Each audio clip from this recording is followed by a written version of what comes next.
very good evening to you. Hope everyone can hear me. I'm a bit concerned about the volume of my microphone. It seems a bit low. So if anyone's out there in chat, could let me know if the audio's okay. I'm just going to pop.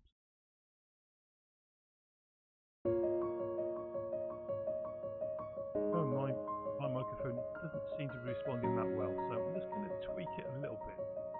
Very quiet. Thank you, Cody Beard. I thought perhaps that would be the case. So I'm going to tweak my microphone a bit.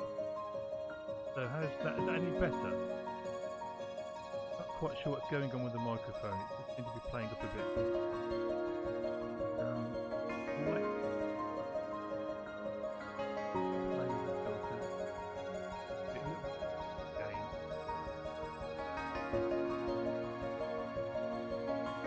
How's about that? Music is normalish. Mic is real low. Can hardly hear. Thank you. Weak of this.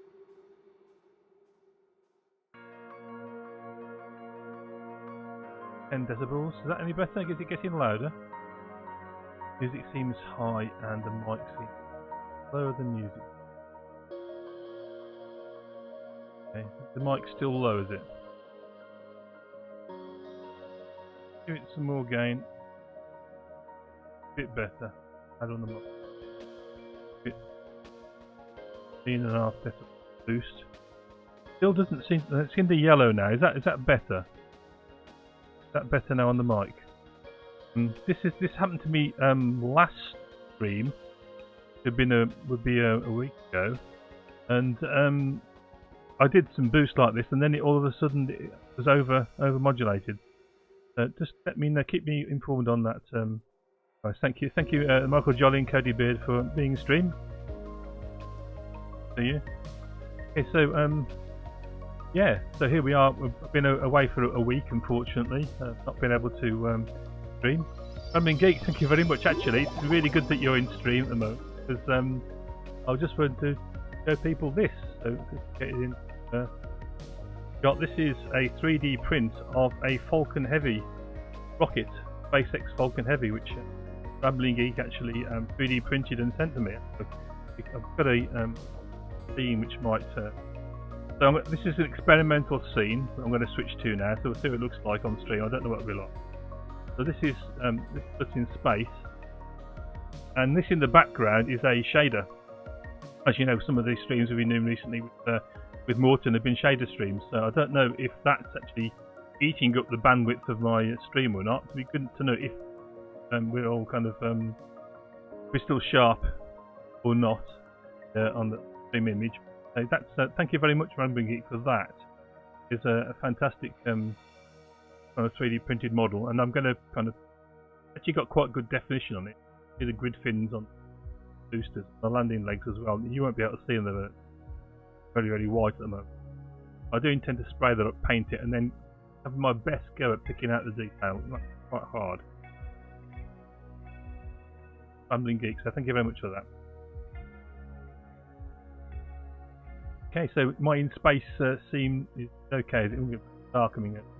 I keep getting wrong. This is dark coming behind me down. Yeah, so this is one of these shaders, that WebGL shader, is running off a static website in Azure. Plays this. This is real-time generated images, so that's not a video. It's actually generated in time for mathematical formulae. So if you're interested in that kind of thing, then do pop over to YouTube, and you'll find a whole series of videos there, all covering shaders.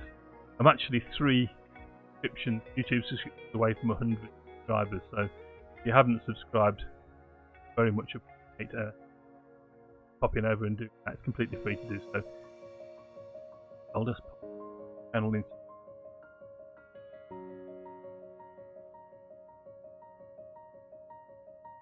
Okay, so today we're going to do some work on the Z80 emulator. I've been doing quite a bit of work in the background, so I wanted to first kind of just do a quick done. It's still a very long way away from being a system which can emulate a Z80, and once we've got it doing that, we're going to have to build a machine around it Z80 machine, so I don't know, a ZX Spectrum or a Amstrad CPC or something like that, and that'll have a whole load of its own challenges. But currently, all we're doing is building basically a NuGet package to enable people to have a working tested emulator of a Z80 CPU. That's going to take us quite a few streams and a lot of downtime to actually. Let's go over to the code and see what we got. So here we are in the main Z80 class. The file is quite large for the class, so what I've done is split it up into 3 separate files so far. It'll probably get split into a few more. So we're using the partial class feature of C# to break this class down into separate files. So we've got a main kind of Z80 class here. We've got instruction, is where all the code is. We've got a partial file as well. I think we're going to have to probably break down to make them manageable. Over in the Z80 class itself, we've got a diagram here of the various registers Z80. Registers are basically just bits of very small amounts of RAM which have been built into itself.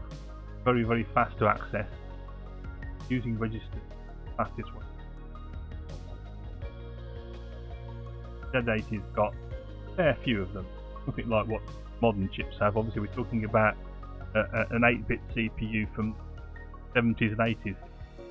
Very old technology. Still around, they're still used, and obviously part of some classic home computers back in the day, so the Spectrum, the Amstrad CPU, and a bunch of others. Z80, I think, was one which I coveted back in the day, and a number of others. And on retro computing is kind of really thing these days. Retro gaming. If you go onto the on webs, you'll find lots of emulators, computer systems past. And actually, talking about the Spectrum, ZX Spectrum, there's actually a new one coming out. It was kick-started successfully, I think, last year. It was supposed to be delivering in 2018, but it's taking a lot longer. But it does look fantastic. So it's a fully compatible Spectrum, but with modern tech. Got a Z80 CPU, but actually it's one with even more extreme. So it's got some modern. It's actually got a multiplication Z80 ARM emulator. I end up actually emulating the new Z80, the Ant Z. Actually, one thing I'd like to pick up a book I think this book, Programming the Z80 by Rodney Zacks. I picked it up from Amazon. It wasn't in really nice condition, and it's a really kind of thick, meaty tome. And Rodney Zacks is a fantastic author. And my mic's dropping in and out. Is it on? What's going on there? Let's be a bit closer to my mouth. Is that a bit better, Rambling Geek? Yeah, so that's a fantastic book, and that goes into a huge amount of detail about Z80 and programming it registered. It wasn't cheap. Get a second number. Yeah, keep me informed, guys, about the audio, because I'm a bit concerned that my mic is behaving differently. I never had to use to boost it, the gain filter before. Okay, so what have we done since that time? Well, here, these are all the instructions. So there are several instruction tables. I'm modelling as a dictionary, and this is pretty much as it was before, except what I've done is on the instruction, rather than having what was here before was simply a number of total number of what's called T cycles or T states that the it takes to run, and a single T state is a single pulse of the clock. We're talking about a 2 or 4 megahertz clock for the Z80, so not a quick machine. Instead of having the total number of what key states up, we're now breaking it down into what's called machine cycles. So, for example, for this increment to the B register, it's a single machine cycle, and it takes 4 of these kind of clock pulses. So you can't see what back over here. So here we say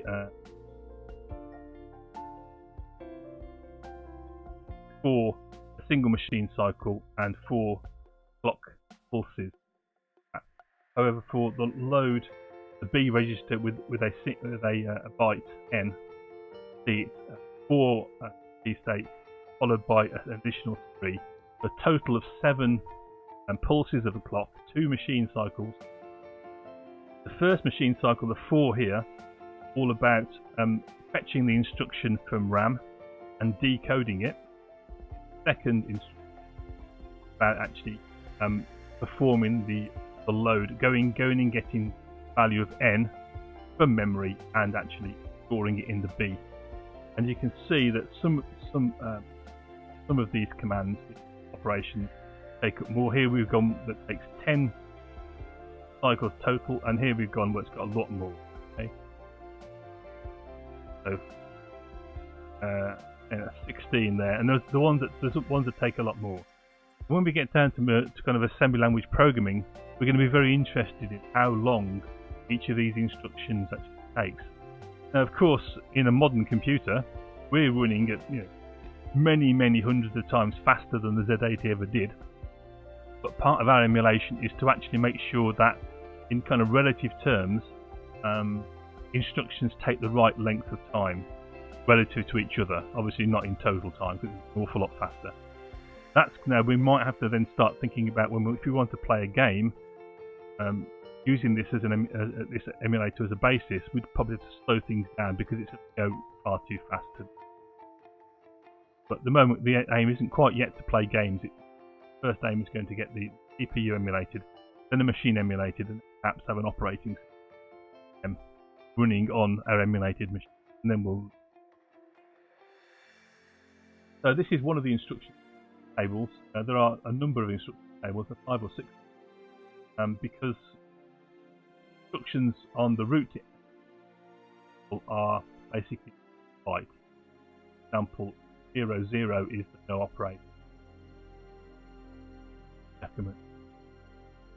So they're a single byte. That would give us 256 total. However, we've got an awful lot more than that because we have double byte and triple byte instructions. We have other, and then we have a DD. So we have a D. The first byte we come across is a DD. Ignore that. We take the second byte. That's our instruction. DD 21 to 1 will load index register, a 16-bit value, and you can see these are taking an awful lot longer and quite a variable number of T cycles per machine cycle. So here we got one with a little bit here, takes 5 pulses of the clock. These are a lot slower commands. However, they're very powerful because this use of an index plus a displacement enables us to process tables of data. These are very good for data processing, but if we're doing kind of mathematical algorithms, we don't want to necessarily, unless it's going to buy us some time, because obviously they take up more machine cycles, and we're interested in saving bytes and saving machine cycles programming. So that's one of the changes I've done. I've made this list here so that we know exactly how the breaks down in terms of the various machine cycles. And eventually, what I hope to do is actually output to debug files what the instruction is doing in each cycle. Not quite there yet. I've added a reset command. It reset our CPU starting point, but I'm not using it. One of the other changes I've done is previously we had this tick method public, and it had a statement in trying to work out what the command we were trying to execute was and actually execute. What I've done is made this now private. I've created a step public step through a single instruction, and what we have to do, because as you can see here that the instructions take different lengths of time, actually now have a private method peek the next instruction from the program counter. The PC is the program counter. Go and look at memory, peek at what the next instruction is, work out how long it's going to take, and then actually do that many ticks. So single cycle, single instruction. No matter how many T cycles, T states that instruction takes, it will do the whole thing. That does mean that we've had to make it slightly more complicated down here. So we've got a peek method, which is simply calling an overload of fetch net, and fetch net copes with the various tables of opcodes that we've got. So the default here is, but we've got tables as well, and we've got this increment program counter false to true. If that's sending false, as it is when we just peeking, don't want to move the program counter on, we just want to look what the program counter is going to fetch back. Then here we have to kind of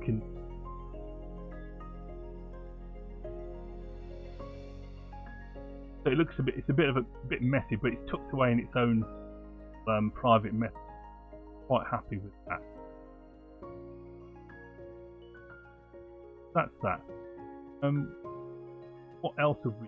Well, over in the instruction class, what I've done here,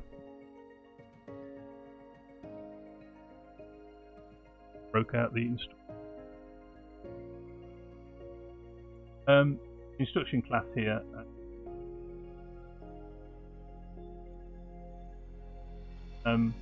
Here we're taking in that list of ints, which is timing, and creating a number of T states and by examining that bit. So that's a slight variation. Over in our stating,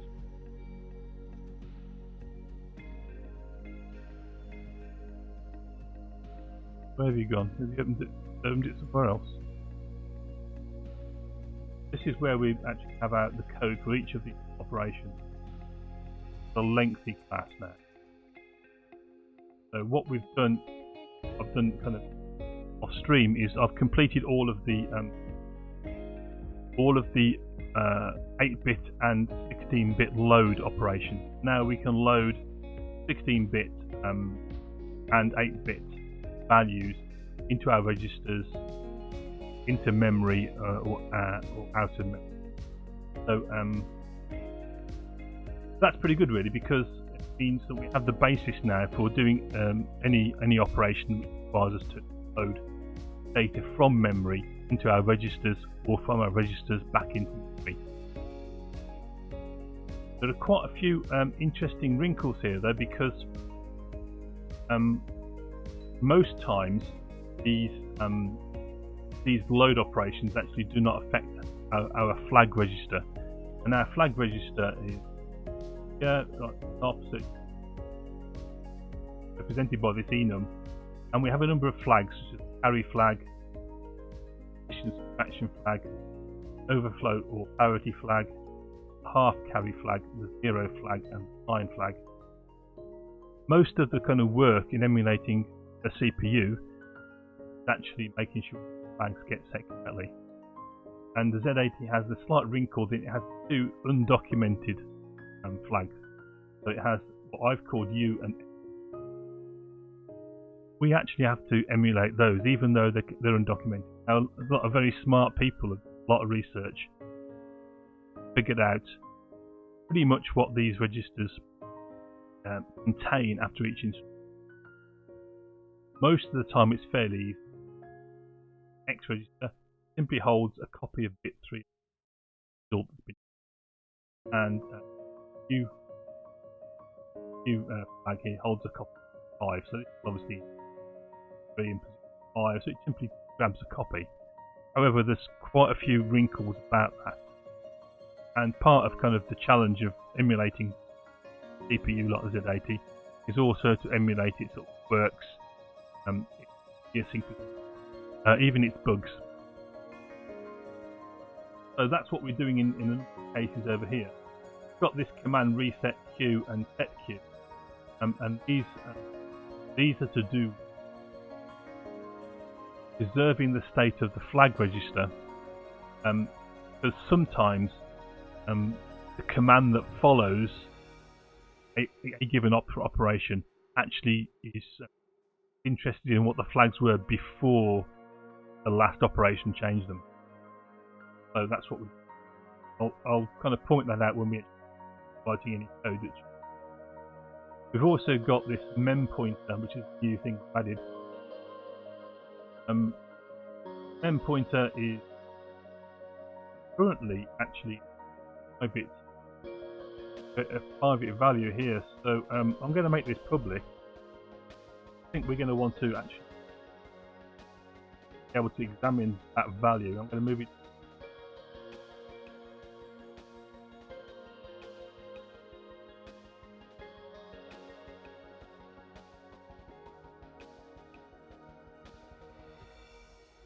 This is what's WZ register. Certainly Rodney's axe in his Z register, and it's been a bit mysterious about what it does and what its effects are on those undocumented flags. But again, some very smart people have done a lot of detective work and worked out what it does, and it affects a single command, a bit command, which is test the bits of a byte, and value affects the undocumented flags that are exposed when you do this bit command. And it was it's kind of a bit of an acid test for the accuracy of your emulation. So I wanted to at least start to, and I'll explain a bit about what different work. What else have we? So we've got got all of the 16-bit and 8-bit loads done. Quite a few. The 16-bit load includes push and pop values on the stack, pop values off the stack. So we're able to actually, like that now, push the register A, B, C on the stack. You can see it's interesting that it's a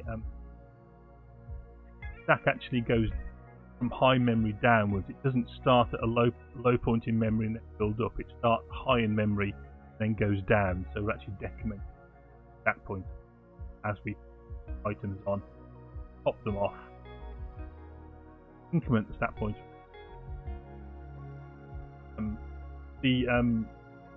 Flags, no flags are affected by doing push and pop, so that's why we read that queue register, serious queue register.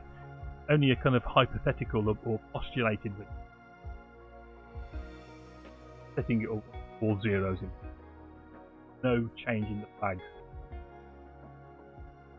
Set all the values to that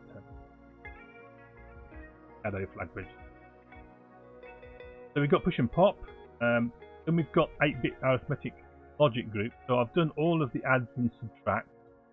I've still got logical and, logical or, and logical exclusive or code. So we may do that this evening. Action, increment, decrement,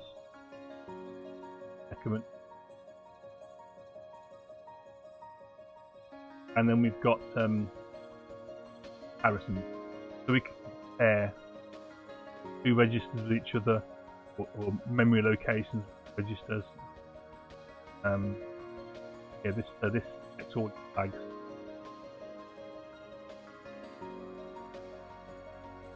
And what I've done is the actual flags that get set, I've kind of push off onto their own method here, because they're all the same. I want to make sure we put and paste mistakes in. The flanks have been. There's all the comparisons. I've got a bunch of general purpose, and then I've got the very interesting and very kind of tricky to work out how to code decimal adjust accumulator. So this is when we do binary coded decimal. Binary coded decimal is a bit of kind of fun to code, really. So that's it. In there is the algorithm for binary coded decimal. And go a bit more into binary coded decimal, which is interesting. That I've got the ability to complement 8, 1's complement data register, able to change the carry flag and the set carry. So an operation hold, disable interrupt and enable interrupt, setting various interrupt modes. So we're not doing anything with interrupts at the moment. That's for the future, when we work out how we interact with peripherals attached to our bus. We have got a logical bus at the moment. It's simply an interface, no concrete implementation of our bus yet, and we only use it for testing, basically to attach a bunch of effectively a bunch of RAM to our CPU bus. Eventually, what we want to do is actually obtain a memory dump of a ROM from either the Amstrad or the Spectrum, load that in, and then we'll be able to access all the firmware routines at ROM. We're not quite there yet. Actually, for a start, I don't know how to actually read a .rom file yet, so I don't know how to do that, and then load it into the lower end of memory. Find out what routines are where. So there should be kind of print routines in there that print to the screen. We won't have a screen, so we'll have to take a screen. So what I've got yet to do, I've got to bit arithmetic. Using an 8-bit CPU to do 16-bit arithmetic. That should be quite interesting. Then I've got a bunch of helper. Bit of C# 8 here. One of my favourite expression of how basically fat arrow into a switch and we turn the value. Finally, we have a display. Anything else? And this is one of those switch statements which have to have all possible values covered, so you can't miss any values out. Or we've got the display. Okay, so that's the main development we've done in the actual Z80 itself. The rest of the work that I've done is in this kind of the test project. So as you know, what we're trying to do is take a kind of test-driven development, test first kind of mindset. I'm not saying we're going to kind of stick 100% to just doing tests first all of the time, but the mindset is we're going to write the tests, then we're going to write the code, and we're going to make sure test pass before we continue. Now, it's the difficulty about writing the test is obviously we've got an awful lot of variables. In a byte, we've got 250 different values we can have. Feeding each value in would write an awful lot of tests. So I'm having to cherry pick kind of test cases, and it does mean that sometimes I miss them. So one of the ones I did miss, 1 plus minus 1 equals 0, and it didn't set the 0 flag. Any result of 0 should set the 0 flag, and it wasn't doing it. So that was one I figured out that it wasn't working. I did the test, saw it wasn't working, then I was able to code a fix. That's kind of the way whole kind of test-driven supports you through your programming. But also I've done a lot of refactoring at the time, like little tiny thing, run the test. Oh, I broke it. Okay, something went wrong and I've done refactoring wrong. It is very, very helpful to have Currently, how many tests have we got? 160. Broken down to a number of areas. Let's have a look at the tests that we've got. Okay, there's the usual groups of tests. So, for example, I've got comparison. Basically, here we're exercising each opcode. Got a little kind of fake area of memory here with the which is operation. Loading the registers. Here we're saying we should 0 flag should be set when a comparison is. We're going to compare the contents of B with the accumulator. I've loaded 1 into the accumulator, 1 into the B register. Set my program counter to that first instruction 8, and then single step, and basically I'm testing that the Z flag got set. You can see here the N flag also gets set. That's kind of stipulated in the documentation, and the N flag is addition subtraction flag, and because a comparison is effectively subtraction, we subtract the value in B from the value in A. Obviously, if they're the same, there was 0, so the 0 flag gets set. If they are, if you're stable, thank you for the subscription. Thank you very much. That's very kind of you. I think we should be able to get some hype, hyperspatial hype. This is another one of these WebGL shaders. This one created by Fuel Stable himself. Finally donated to the stream for an effect. So thank you so much for that. Yeah. So the N flag is a subtraction. The N flag gets subtraction. What would happen is that if the value in A greater than the value in B, then the S flag won't be set. Positive, so 2 minus 1, 1 plus. However, if the value A was lower than the value in B, sign flag would be set. So here we kind of get in, we've got an equal, less than, and greater than testing mechanism. So these are kind of the building blocks go into your high level languages. When you write that equals equals, less than or equal, greater than, less than, whatever, these flags being set and encode instructions using them helps you to achieve the kind of the either logical comparison or your branching, or for loops and that kind of.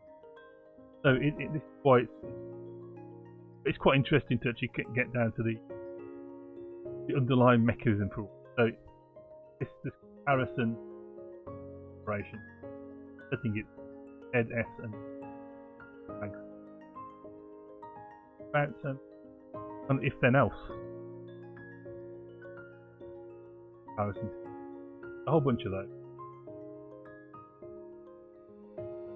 So there's lots and lots of tests. Each we're checking each flag to make sure that it actually matches what we expect. So I'm using the documentation to do that, but I'm also using another tool which I'll show you in a bit. So what else have I got? Well, I've started a test here, which is Z80 Emulator should. So this is the very first test I've got. It's actually running a program. So what I've done, I wrote a program. This is the program in assembly language, and on the left is the byte codes, and on the right is I've actually kept it very simple. I'm not using labels and actual values going. So here, org, we set in the starting point for the program 80 hex, and then I've got a load. I'm loading into the accumulator the value 5, loading 10 into B, adding A and B, adding A to itself, and then loading C with 15, subtracting C from the accumulator, loading the H with 80, loading the L register with FF. Then what I'm doing, saving loading the value A into the address pointed to by the HL 0 location. And what I'm doing is I went to online assembler.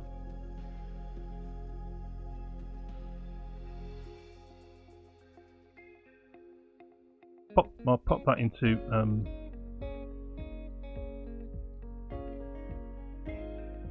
that. So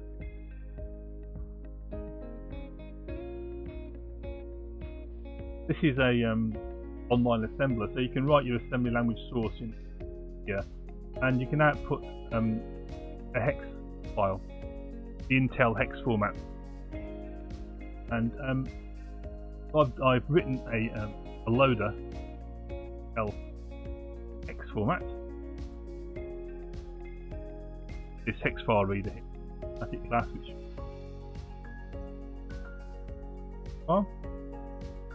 what we do here, we've created basically 48k of RAM. Okay. I read the hex file, load contents, the byte codes into that 48 RAM, whatever the origin is, .org value, and then we can actually execute it. So I'm using a bit of C#8 here with these range things.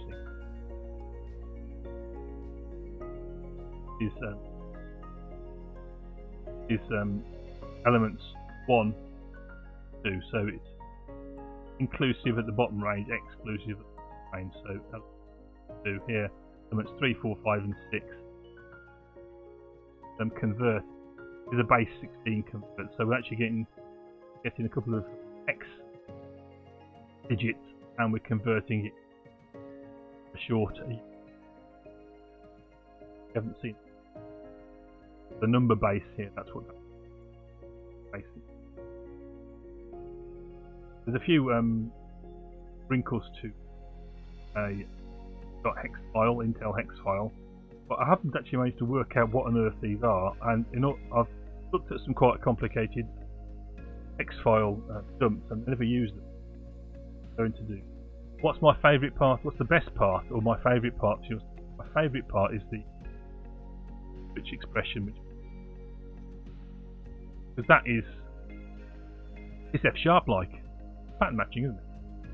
So I really like that. These ranges, fun. I think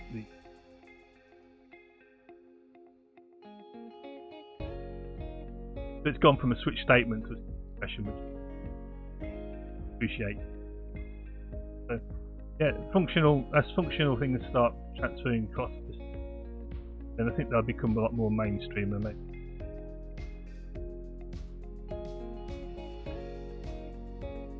Yeah, so our emulator class now will actually execute. So we kind of initialize our set the program counter to point to the start location, and then we can actually just step through. There's 10 instructions, 10 steps. What I'm doing here is saying, well, if I manually do this calculation, add 5 and 10 is 15, double it is 30, that 15, load 15 into 80FF. Got 15. That's exactly what we run our test. Is that we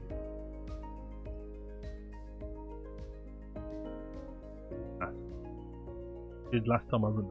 Yeah, I do. That's quite a useful thing, and we're going to be able to write programs, test them. Now, one of the things that start working with these emulations, there's a lot of very smart people who've got emulators, researched. They've developed some standard tests. If you pass all the tests, you get an unofficial stamp of approval. Now, we're at the stage where a lot of those tests, download webs, they require either cassette tapes, obviously not real cassette tapes, but got tap files,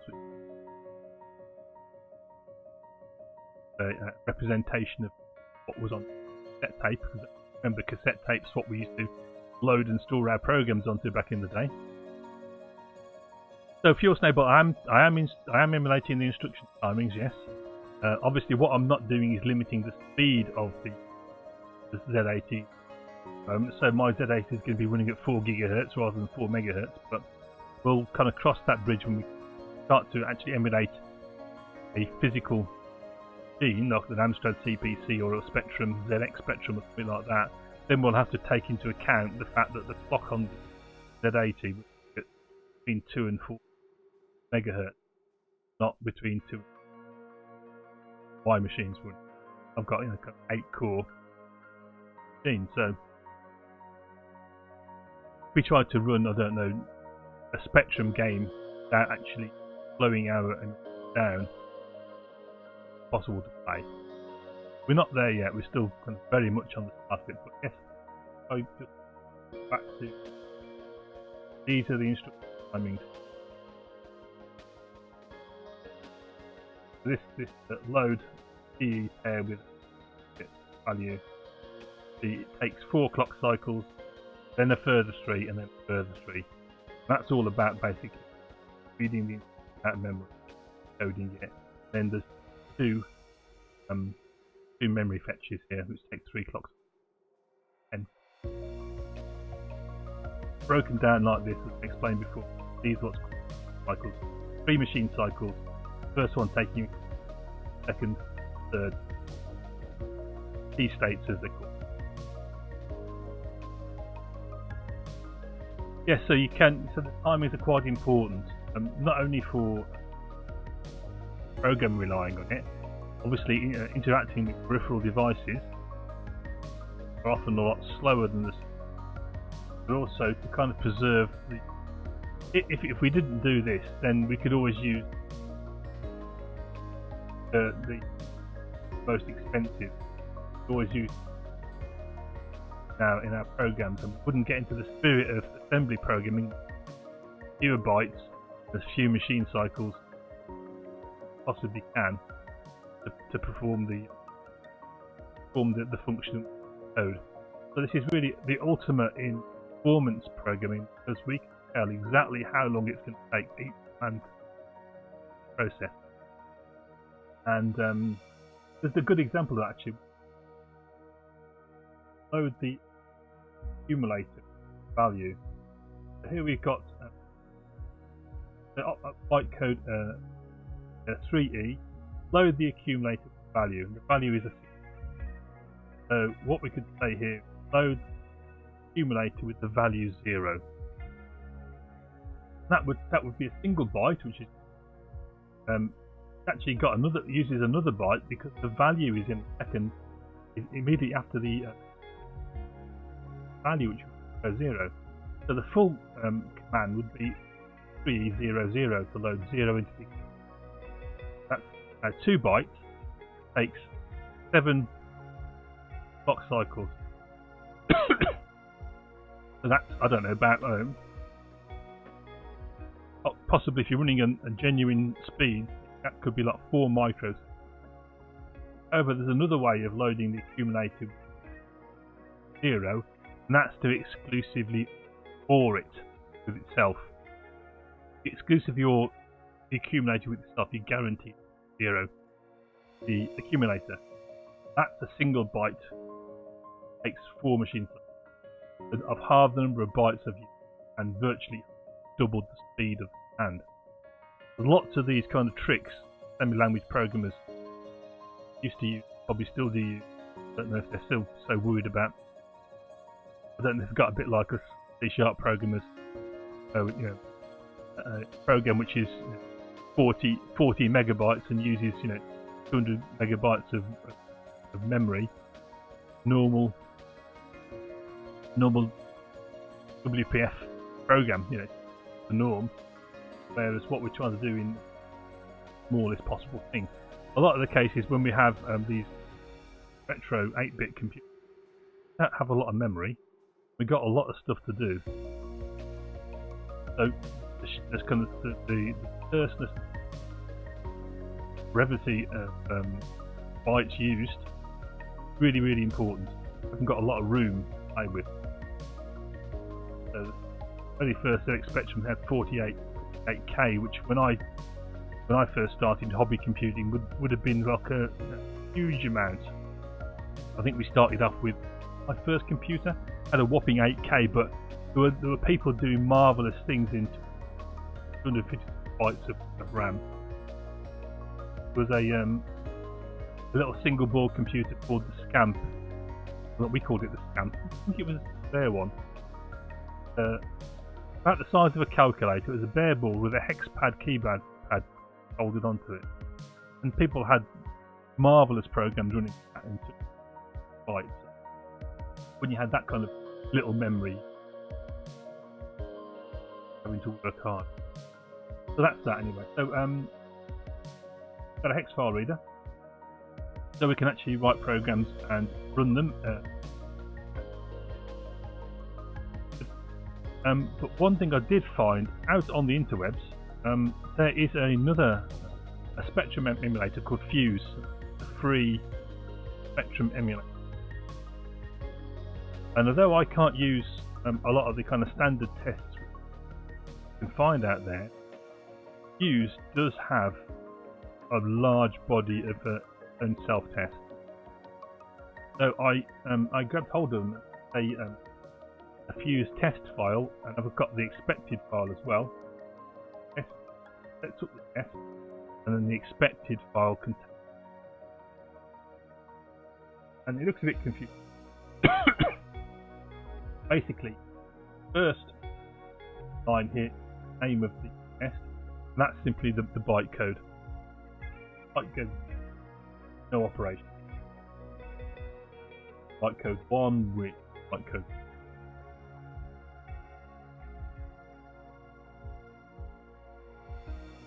That's load the BC register pair with it. Okay, so it starts off second line. It's all this. We'll start off it applies to 0. Then we have dates. So this and in step 1. And then we've got the what is result of loading the BC register pair value 341. I read it that way because remember that this CPU is Lendian, so high byte after. So it's going to load 3412. Video goes expected. You can see here and we expect 3412 in that register there, and for it to have consumed 10 clock pulses. It actually breaks down here what each key state or gene cycle is supposed to do as well, but I'm ignoring that for the moment. I don't have a way of working out what it. Oh. So what we've had to do is write something which will read this. So I've got a Fuse tester here, just starting out. So feed each of the files into a dictionary of tests. This dictionary is expected with. And the plan is to be able to execute all of these commands, all of these tests, and report those which fail. Now I can't really do that until I've written all of the codes. So this is kind of on hold for the moment. But if you know that in that test file, Fuse and tests, there are well over 1,300 tests. It's going to help me out a lot, because not only when I have my own test suite, I'll also have an independently developed test suite, which is verified by the Fuse. So I should have a high degree of confidence in my emulation tech. And we'll follow that up by actually once we've got a machine emulation, load an operating system, load tapes. We run some of the testers out there, and that should prove that we've got a good emulation. But I'm giving this the best chance of actually by having plenty. So this is really a key part of the project. So I think we better write some code because I've been rattling on. I haven't written any code yet. So if you're Snowball, you were saying when the Amiga came out, your friends 64 hackers complained. I think it's hard anymore. MOC is dead. Yeah, so the Amiga, I never had an Amiga. I know a lot of people who did, and they did fantastic things, and they did shaders. Because I spoke to a guy at work, showing him the shaders that we built, Pure Snowball, and he used to think, well, that's very like such and such on the Amiga, and I did quickly brought it up on Wikipedia, and it was basically just shaders. So it kind of everything kind of ties together. On my stream, we not only are we doing kind of the very latest work with 10,000 core GPU, also kind of harking back to the days of. Okay, so what I thought we could do, we've got arithmetic codes, we've got loads, so we can load things into and out of memory. We've got some comparisons, we've got increment and decrement, but what we haven't got is jumps. Any programming language is going to need to be able to branch. So should we write some jumps? When new hardware comes out, you get new goals. Yeah, well, that's certainly true for yours. It would seem that my goal is actually to go backwards. So, I think this is an interesting project because it's not maybe not an obvious thing to do. Probably a very obvious thing to build C or C++ project. If we can get it to a high degree of emulation and accuracy, and then we get a NuGet package out at the end of it, which we can distribute on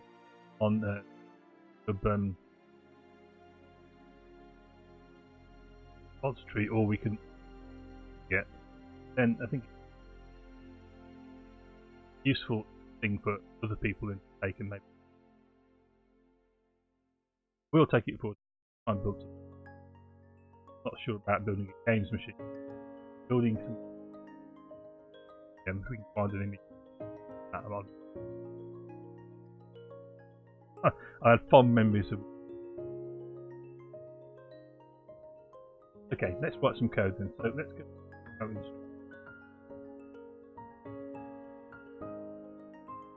So we're going to.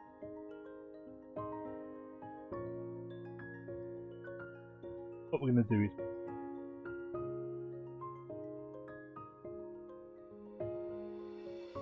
Jump group.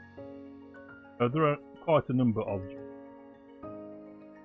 Yeah, so let's bring up the user manual for Z80 over here on a page. So I'm sorry about the sudden influx of white there. So there are 1, 2, 3, 4, 7 individual jump commands, but that will actually pan out to be a lot more opcodes. So let's look at the first one, which is jump. This is an absolute jump. Yes. See, here we go. What we're going to do, the effect of this, very, very simple. We're going to read a 16 low byte, high byte, and we're going to put that into the program cache. That is basically what jump is. My voice is disappearing, is it? I'm very sorry about that. I seem to be having some difficulties with my microphone. I'm not really sure why. Go over.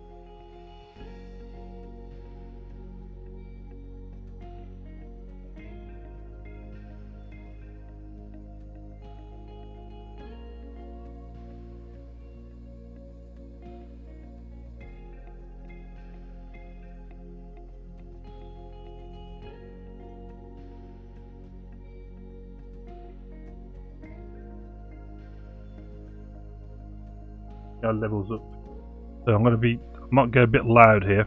Yeah, so I've overloaded it. So I'm just going to go to my filters and up the gain.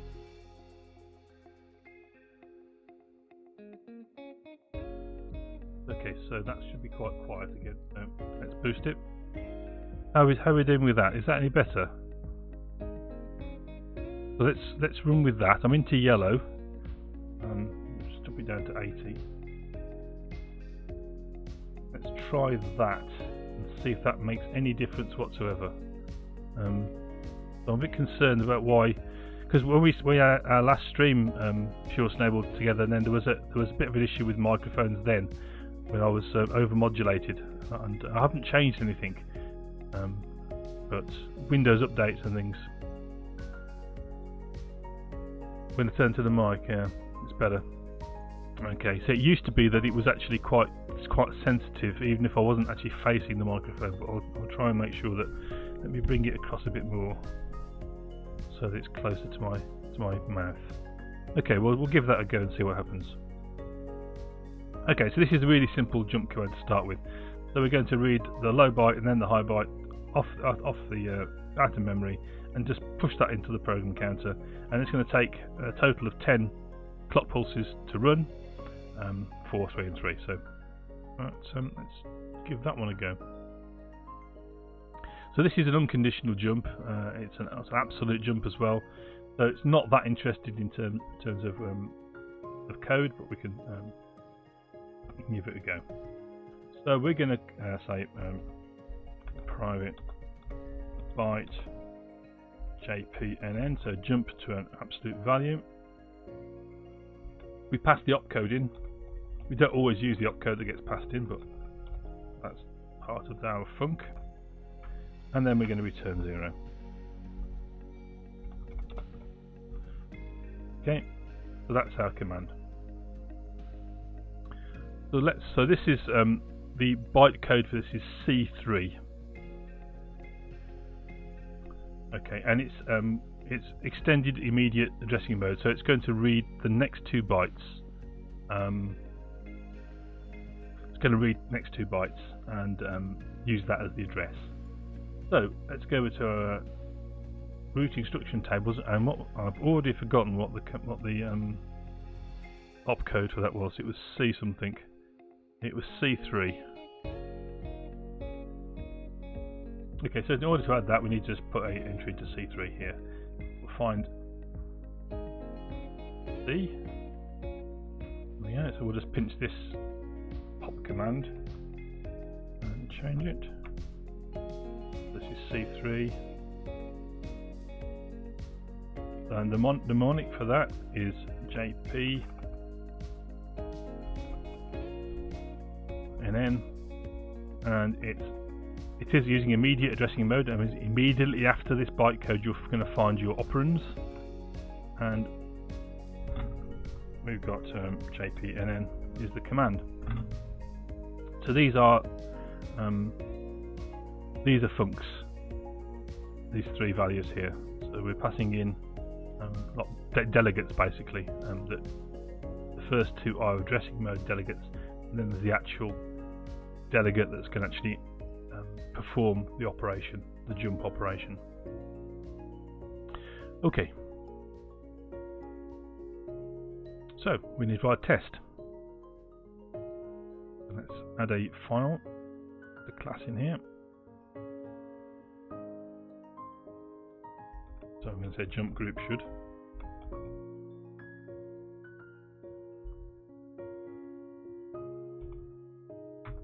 Okay, we're going to make that a public class. Come on, public please. Okay. And then we're going to decorate that the method with a fact. We're using XUnit, and we're using Fake It Easy as our mocking or faking framework. Pure Snowball, my ability to forget at once what you're doing impresses people at work. Yeah, I'm a bit like that. I don't know. I think it's streaming. There's a lot going on in your head when you're streaming, which is why everything takes an eternity to do. So I can sit down in the morning, code 20 or 30 opcodes, but we're not going to do that many this evening. It just takes an awful longer to do. So what should it do? It should load program counter.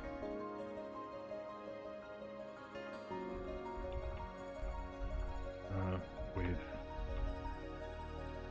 address for JPNN.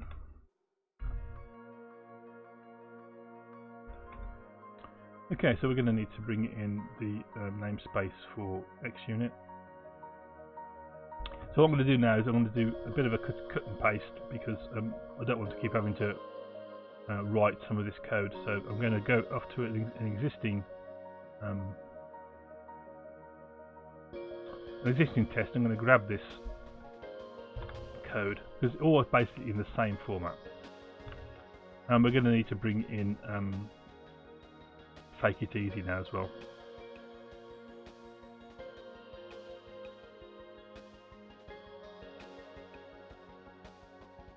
Okay, so Fake It Easy is there. That's what these using statements we don't need. Okay, so what have we got here? We create a fake instance of an iBus class. So this is a fake iBus. This simply has the has read and write on it. So it can read and write to memory, fake memory, and we create some fake memory, which is here. This is where we're going to write our program, and then we have the first of our Fake It Easy calls. So when we have a call to read, and we pass in a memory location and a boolean, and the boolean's there for future purposes, then it's going to return lazily wherever is pointed to by the address. So this is the dictionary here. The key is address, and it's going to pick the first one. The second time we call this, it's going to pick the second one, and so forth. So it's a good way of, in a single line of code, encapsulating the idea that we are stepping through reading memory locations, successive memory locations. Okay, so what we're going to put in here, we're going to come up, jump, C3, wasn't it? And where are we going to jump to? So let's have some more memory.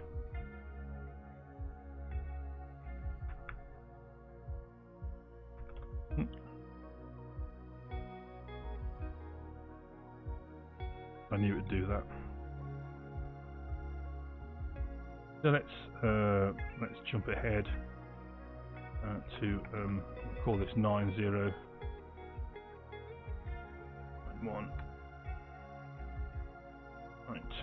And we're going to try and jump to 0091.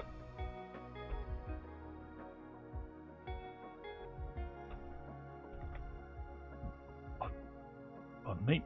And so we need to put in this address 0091. So it's going to be 91. Remember, it's little endian, so low byte first, and then 00. In fact, what we'll make this 1, so that we can actually make sure that we are loading in 01. So we're going to try and jump there. A jump to 0191x. That's the assembly language command that we're going to run. Okay, we don't care what's in the accumulator, but we're going to initiate the accumulator to 0. We're going to point our program counter to 0080, which is the start of our program, and then we're going to do a single step. And what we're going to need to say is the program counter should now, after the end of our command, should point to there. And if we go back to our documentation, I do believe it doesn't actually affect any flags. So So here's the documentation. It says no flags are affected. Okay, which is good. This is a simple command, doesn't affect our flags. So if I go over to where would it be? My load 8-bit load group. We have a little helper method here, which is flags unchanged. And we'll grab that, pop that in at the top, and rather than doing all this, we'll simply say flags unchanged.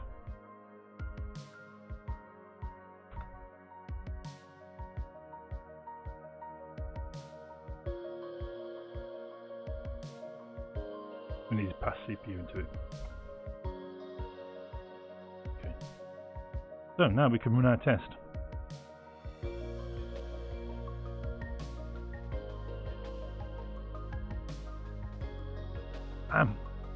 We get red. So it says that expected 401 decimal in the program counter, and we found 0, which is quite correct, because we didn't actually do anything. We haven't written any code that does anything yet. So that's the red cycle of red-green refactor.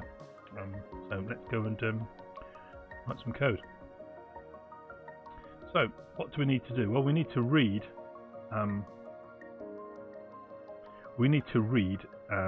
these values in. So we need to read the low byte of the address we're going to go to, and then the high byte. So we can say something like var the byte,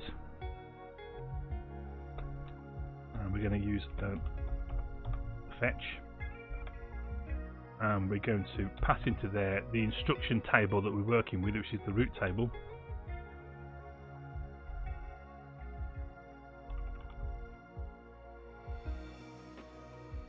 So that's a bit strange. All we do is call fetch with it passing in the root instruction table, and we're expecting to get a low byte. How is that working? Well, this is where addressing modes come in.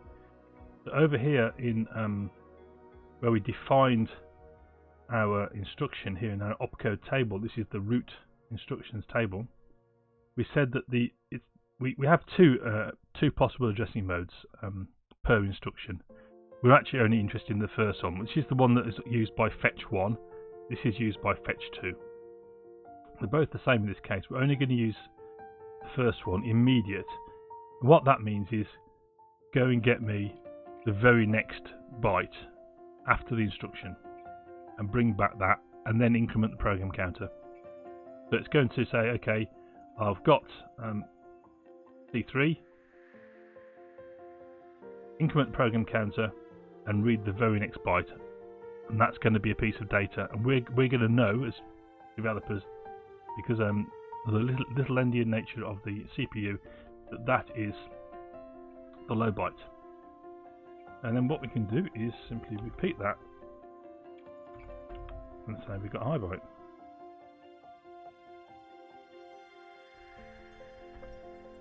Okay, then we can say the address is equal to, so it's going to be, we're going to need to cast this as a U short, because an address is a 16-bit unsigned word. So we're going to want to have what do we want first? We want the high byte, and we want to shift that by 8 bits, and then add on to that the low byte. Well, I think that should be then a 16-bit address obtained from the low and high byte. And then we simply want to say that the program counter, not the set pointer, the program counter is equal to address. Then we're returning 0. Currently I'm not using the return value at all, and I have considered removing it, but it was kind of there to try and indicate some kind of error state, returning non-zero. It's not really panning out as being that useful, but I'm sticking with it because I had the idea initially. Although I should be following the Yagni principle, you ain't going to need it. I should take it out because At the moment I don't need it, but we'll see how it goes. Okay, so that's our simplest piece of code that could possibly work. And it's actually, if it works, it is the code that's going to work. When we're dealing with these operations, often they're very, very simple. Some of them are more complicated, working out what happens with the flags. But the actual thing it does, it's simply moving data between registers and memory, or between two registers, or it's doing a simple piece of arithmetic. So they're not complicated in a lot of the cases.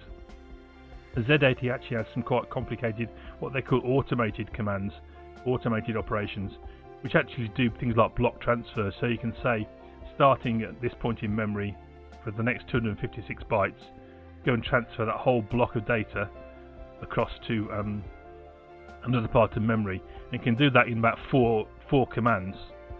And internally, the looping all kind of happens in, as part of the micro programming inside the CPU. So extremely efficient ways of kind of moving data around. This is very good, especially for moving data between memory and peripherals, outputting kind of large quantities of data. Okay, is that audio still okay, Jules Noble? You try to tell people assembly is pretty simple. It is very simple. Okay, there's probably, I don't know, several hundred commands on the Z80, but what they do, a lot of them are variations on a theme. They do very simple things. They shift all the bits in the register to the left or the right, or they set a flag, or they do very simple operations. I'm glad it's a bit better now. So we'll see if it kind of hangs out. Okay, so let's run our test. Okay, so we're still getting that. So why would we be getting that? The program counter is equal to that. Let's go and check our instruction. The jump group should. I'm doing a single step. I've got A here, that's why. So this should be the program counter. So it always helps if you actual test tests. I think yes. I think the modern assembly languages, they must have, I don't know, tens of thousands of commands probably. They've got 64 bits to play with. I wouldn't fancy writing assembly language in for modern CPUs. That's why we stick with our 8-bit. They're understandable. And this was the great fun back in the day when there weren't personal computers, there were hobby computers like these the things we're talking about. And we got this problem again.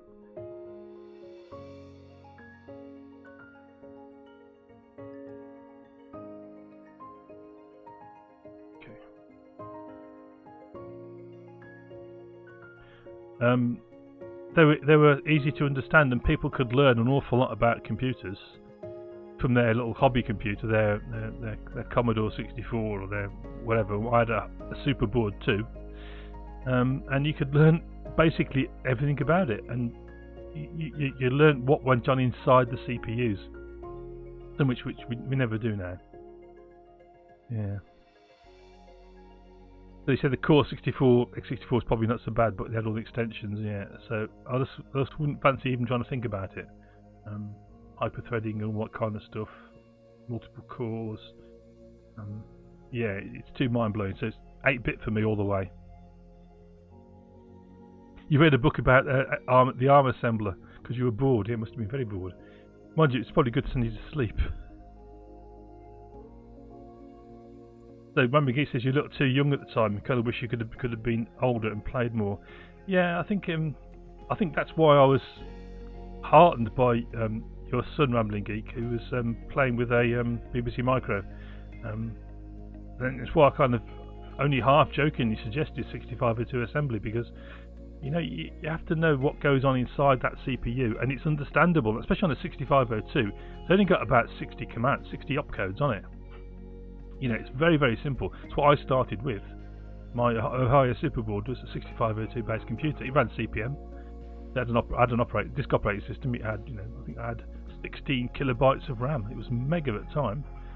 But yeah, you really do you really do have to know how it works inside. It's quite fascinating.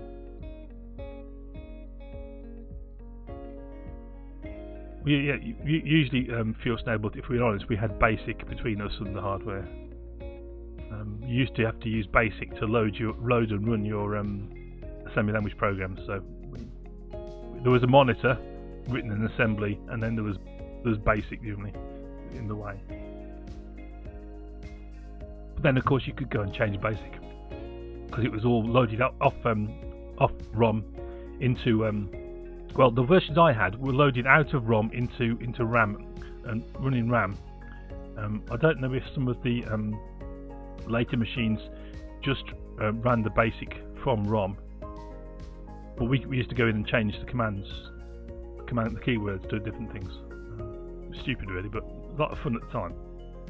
Okay, so we've got a passing test now, so we've managed to kind of write a jump. So that was a really simple jump. That's really not that exciting. So, but we got the basics of doing that now. So let's go over here. Let's bring up the next one we can look at. Hopefully this will be a bit more clever. Okay, so this is a conditional jump. So it's very similar. It says we're going to jump to the address NN. We're going to change the program counter to NN, our 16-bit address, if a condition CC is true. So what does our actual opcode look like? Well, it's exactly the same format. It's a single byte followed by 2 bytes, which are the 16-bit address in little endian format. However, the actual opcode itself is going to change depending upon what the condition is. So it's going to be 11 and then 3 bits here which define what the condition is, followed by 010. And we can see here are the conditions. So that's interesting, isn't it? So I wonder what we can do with that in terms of I think there's a switch expression living there, isn't there? So let's see what we can do. So let's go and we need to go and get our opcode lists. Okay, so here is the list of all the opcodes, and we want a jump JP. So where's the JPs? So that's the one we just done, C3. So C2 is the same, except it's non-zero. So C2 is jump when not 0 to that address. So we can do C2.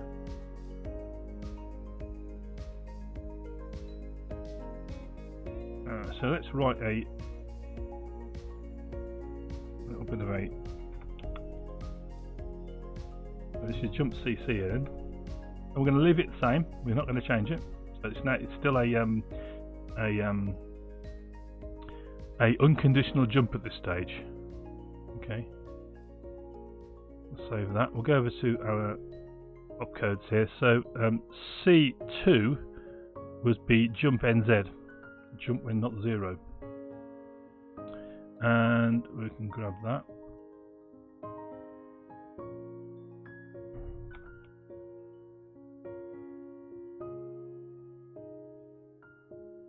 Jump NZ, and this is going to be jump CCNN. So if I bring the opcodes across, so that's jump non-zero, and then jump if 0 is CA. So I'll grab this again and pop into CA. Jump if 0. Nothing else changes. Actually, we better check these timings. Let's bring up our. So it's actually 433, and we've got this 433. So we're correct. which is reasonable because it's exactly the same kind of instruction as the non-conditional, the unconditional jump. Okay, so the next one is going to be, we've got D2 is jump if there's no carry.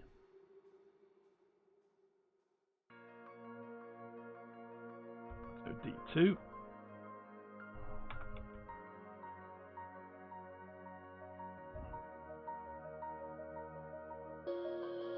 Jump when the carry flag is not set. And then we've got, should be DA is jump when the carry flag is set. And put DA in there.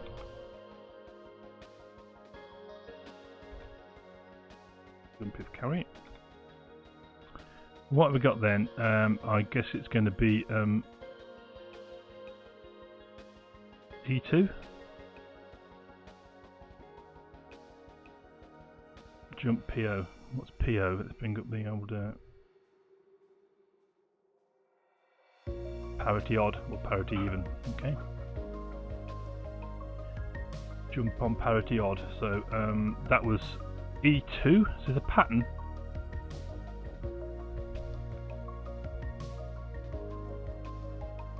So E2 jump parity odd, and then I guess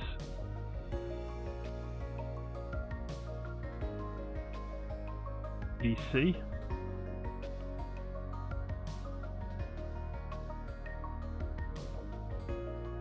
EA, sorry. EA is going to be jump parity even.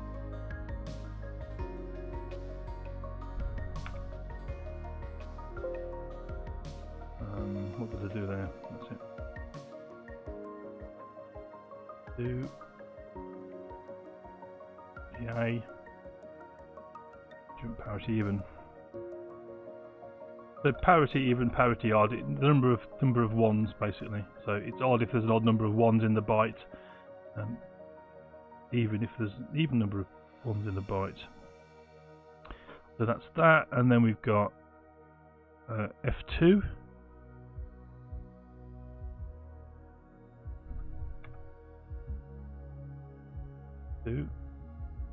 That's jump P. So what's jump P? Let's go over here.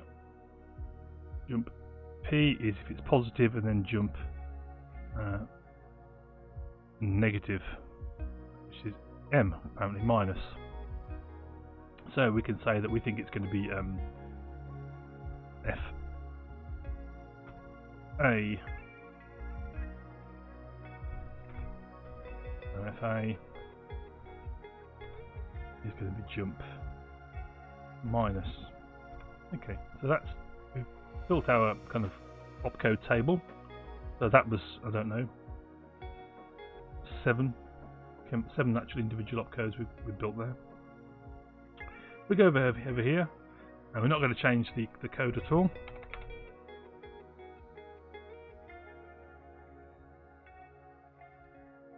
So let's build our first test.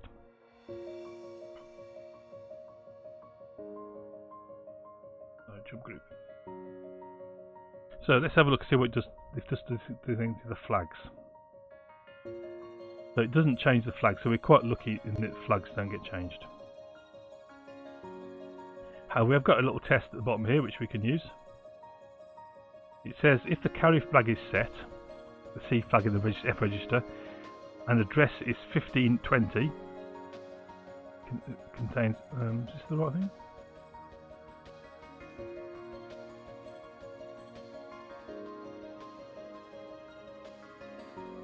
Okay, so the next it will fetch CPD, which is 03. Okay, which that's fine. So basically, 1520 is the what they're saying, but we don't. So their test is here. The carry flag is set. Okay. Let's write a program which tests carry flag is set. It's going to jump when the carry flag is set, and it's not going to jump when the carry flag is not set.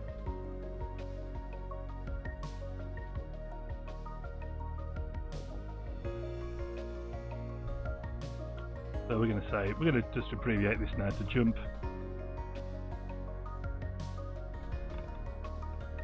carry flag set.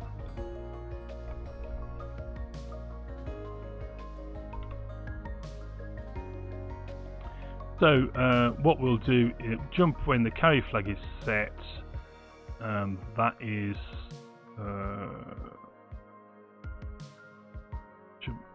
jump carry.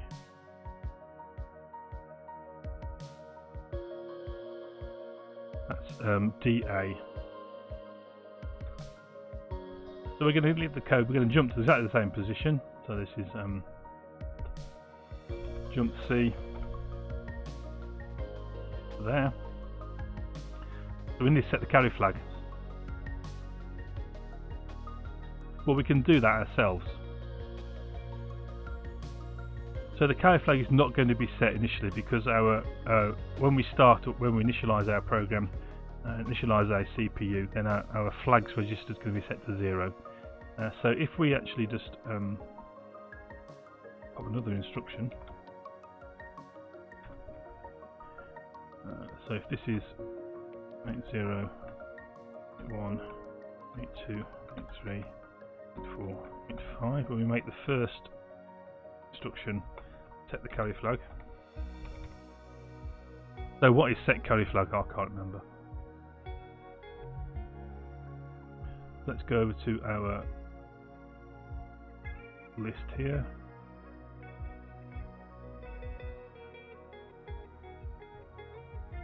And we'll find set carry flag.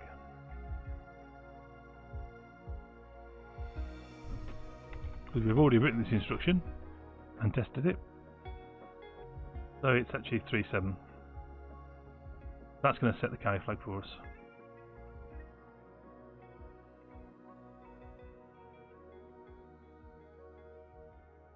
And we're going to have to do 2 commands, so we're going to step through 2 commands.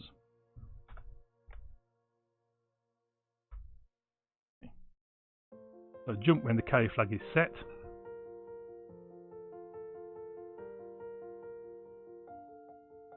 And here we're going to just do 2 tests.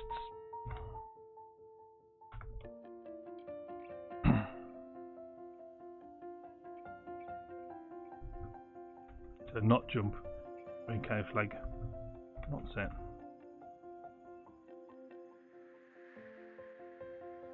So here. What we're going to do there is just not do that at all.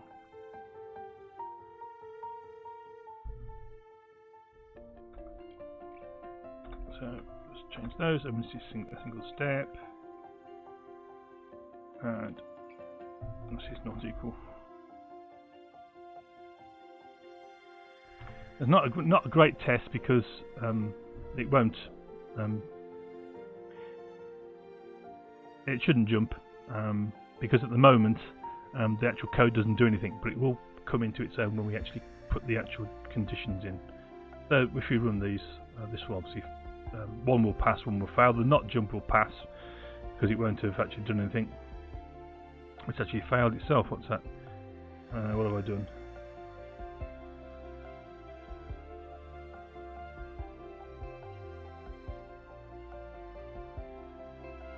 Oh, it has jumped. It's just an unconditional jump. So that's good. It's failed in both cases, which is what we wanted, really. Okay. Link slumps. Link slumps in the chat. Yes. What we're doing, link slumps, is we're building a Z80 emulator. So we're emulating the old venerable 8-bit CPU, which powered such devices as the ZX Spectrum, the Amstrad CPC, TRS-80, I think, and many other very esteemed devices, and still fascinates and entertains today. As I said on earlier and on Twitter, there's a new ZX Spectrum coming out, the ZX Spectrum Next, which has an enhanced Z80 in it, which has got a lot more opcodes in it, some very advanced opcodes, which 8-bit CPUs never even thought of. It's got multiplication command built in, and we're going to actually, one of the aims of kind of building up some of these commands that we're doing at the moment is I want to write an assembly language program which does a multiplication multiplies two 8-bit numbers together. And we see you need to do a fair amount of stuff to do that.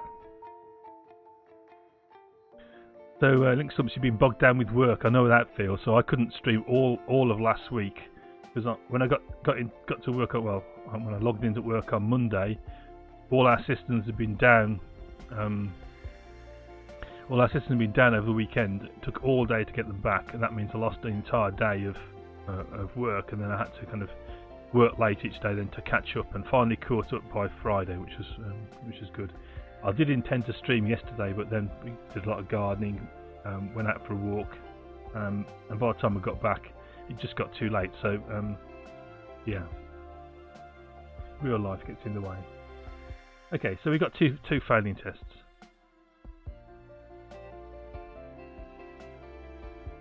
So Fuel Snowball, Rambling Geek, was that due to ADFS? It was due to ADFS, yes. It wasn't ADFS's fault per se. It was basically a Microsoft software network load balancer, which decided that it didn't exist anymore, wiped its configuration out, wiped the VIP address, so that no longer existed, and then it decided that it would, when you loaded the software up, the NLB up on Windows, it would look like it'd never been configured at all. So that really fooled us, because we thought, oh, what's this address? It doesn't seem to exist. Is it a load balancing address? Oh, we haven't got load balancing. But we had load balancing, in fact, so we had to kind of, in the end, we had to resort to putting values into host files to work around and get back. But hopefully it will result in an upgrade to ADFS. Yeah, we're quite far behind the times with our single sign-on. Linksums, I'd like to pass it all off to some kind of software as a service and not having to worry about it. The Fuel Server says, a few years ago, you thought, why don't they just release the old CPUs at higher frequency? Turns out the main memory is painfully slow, so scaling frequency doesn't help. That's right, it's the RAM chips and the devices are incredibly slow. So we'd have to have everything. Would have to be kind of, it's not just a CPU. It'd have to be kind of upgraded. It would be everything. So yeah. So Linksumps, I would like to get into Docker and Kubernetes. It's just time, and this is why I really want to sit down with a cloud architect and start talking about this kind of stuff, because I'm sure it could solve a lot of our problems, or at least make them a little bit more manageable. We do have a lot of this works on my machine kind of thing that happens, and then you deploy it and it doesn't work. It's because there's differences between development, test and production. And if you're in a container, then I think what they say that it was actually inspired by works on my machine, so we'll ship your machine then, was the kind of the flippant kind of response, and that's actually what Docker does. You develop on a Docker container and then you ship what you developed in. So there's a lot of kind of positives there. It's just I find it hard to get my head around some of the concepts, which is why I really want to get into Robert Table's videos on Docker. He's still working, I'm not sure, on a series of Docker for beginners. Really want to get into that. Okay, so let's go and have a look at our code. So we're just doing a unconditional jump, but it's supposed to be a conditional jump. It's supposed to jump, in this case, if the carry flag is set or not. So we need to know what those bytes in the middle of that, what those bits rather in the middle of that opcode were. So it was the middle three there, wasn't it? So we already do this kind of thing. If I whiz up, this is why we're going to have to do something about this length of this file. If we go up here,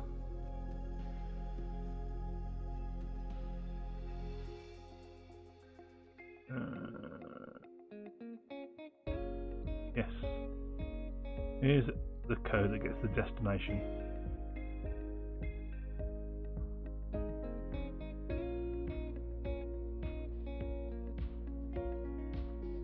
so we want to grab that same, those 3 bits which are in the middle of the opcode. We've got the address. Let's get the this will be the condition DC. So we're masking out here, we're ending with this mask. So these are the 3 bytes, the bits rather, we're interested in. So we grab those, and then we're going to shift them to the right, so they become the lowest 3 bits. So they become a number basically, and that number is going to be basically 0 to 7. And then we want to know what the condition is, don't we? So let's get our tests passing. Okay, Fuels Noble. By the way, you're going to talk to MS about T4. I'll talk MS about T4. I'm thinking of showing what we did for the sound project in WPF. That's a very good idea, because I really love that. And yeah, I think that's a really great example of a really practical use to make working with WPF simpler, and it really opened my eyes on T4. And I think the couple of streams we did on T4 as well are a good resource. I'm hoping that the people actually, I don't know if they get many views upon YouTube, those 2 videos. The shaders kind of get loads of views, but those 2 videos I think are something which maybe a lot of certainly C# developers may not even consider as a possibility. In fact, I could see that you could probably write a T4 template to write this code. It takes some thinking about, but I think it could be done. So you wouldn't have to spend all the time writing each individual one. It would actually be able to get it to work out what to do, because there are definite patterns in how it works. Okay. So, we want a switch expression here, don't we?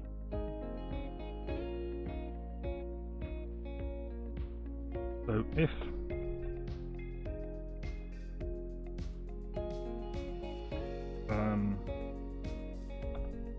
evaluate CC,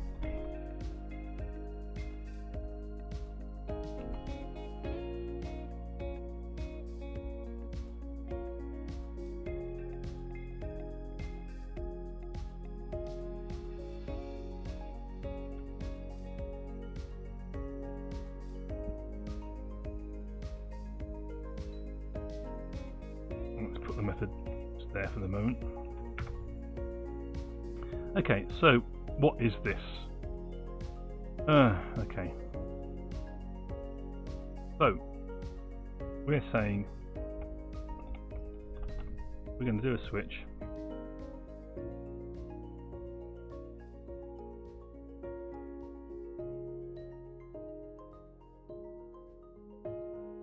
Oops. This is where I get a bit exasperated. I just wanted to do what I want it to do, not what it wants it to do. This is it's going to want to put char in there.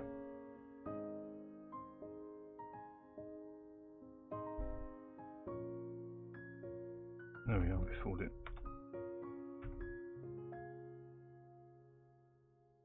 Okay. So, possible values are going to be what? They're the same values we had for down here, weren't they? So, basically 1 to 7, there's no 6 I don't believe. Let's have a look. Maybe there is. Let me have a look. So, we got 1, 2, 0, 1, 2, 3, 4, 5, 6, 7. I want 7. That's okay.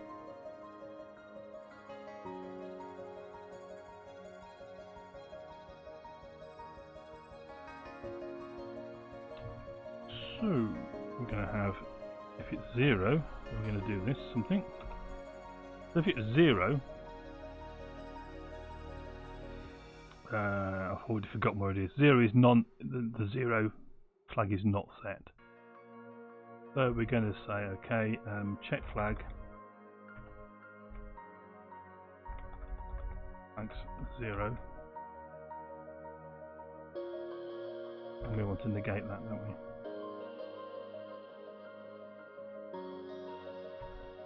If it's 1, then we're going to check flag.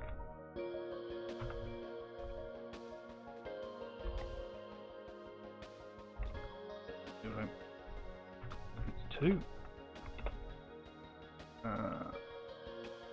so 2 would be 2 and 3 is carry, no carry.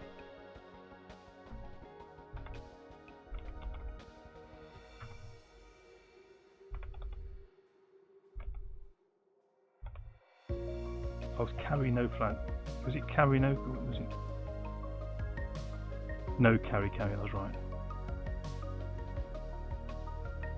So see you Link Slumps. Do pop back when you can, and good luck with your work. So here we're going to check flags. Flag C.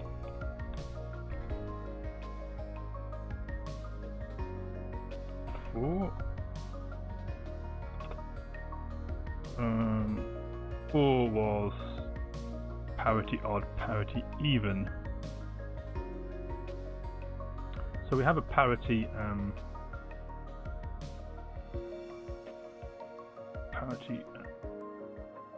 method.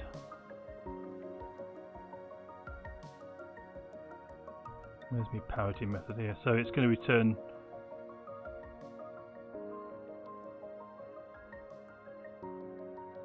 true for even parity, isn't it?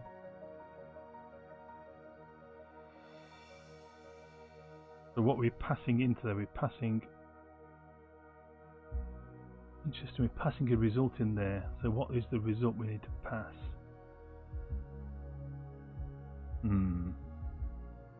Interesting. Right, this is where we're going to get Zax and see what he says. So this is Programming the Z80 by Rodney Zax. So we got jump conditional. Is he going to help us out?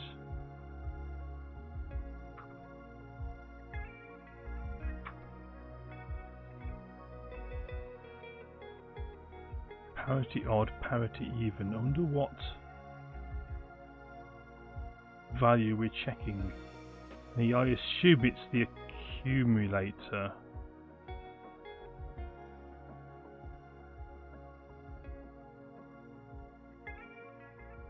It must be the parity of something.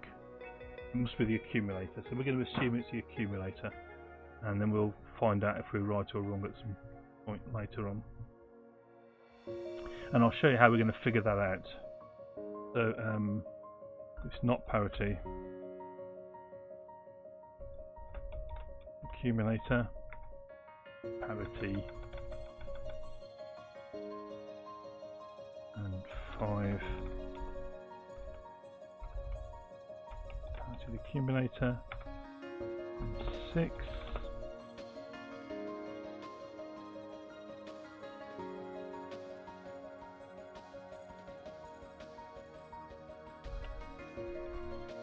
We need to cast that as a U short. Look at it.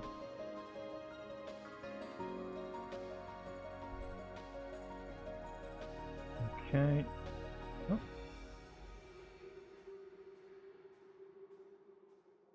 You're complaining about.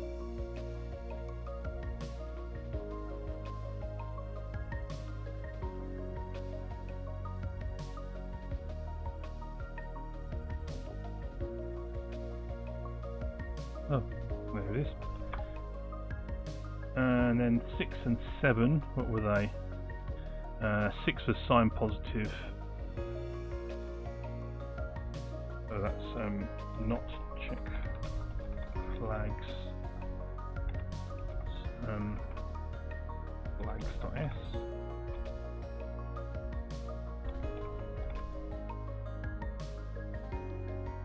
And then 7 goes to flags.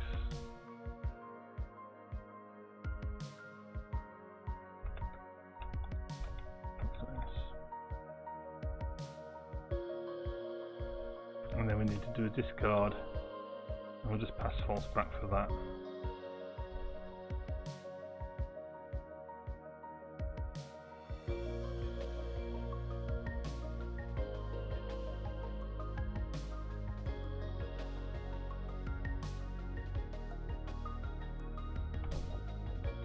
What does it mean? It suddenly decided to check flags, doesn't it?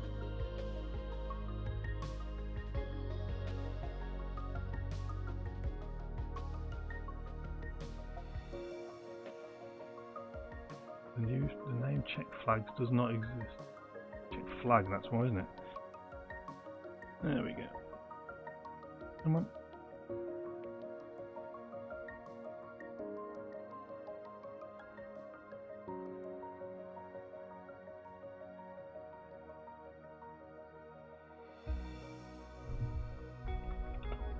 Do you want me to return? There we go.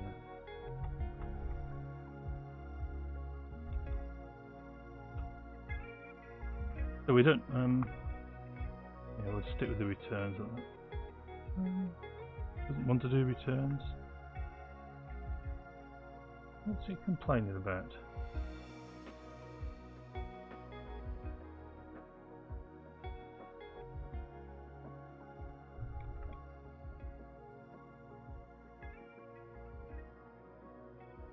So it's saying only assignment, call, increment, await, and you can use as a statement. But I just want to return the value.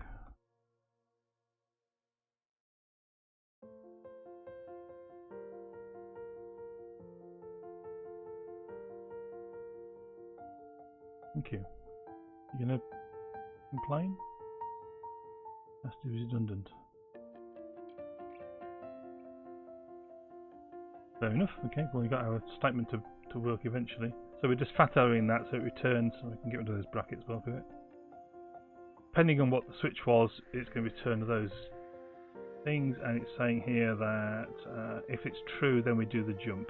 So if it's true, it's no jump. So let's run our test and see what happens.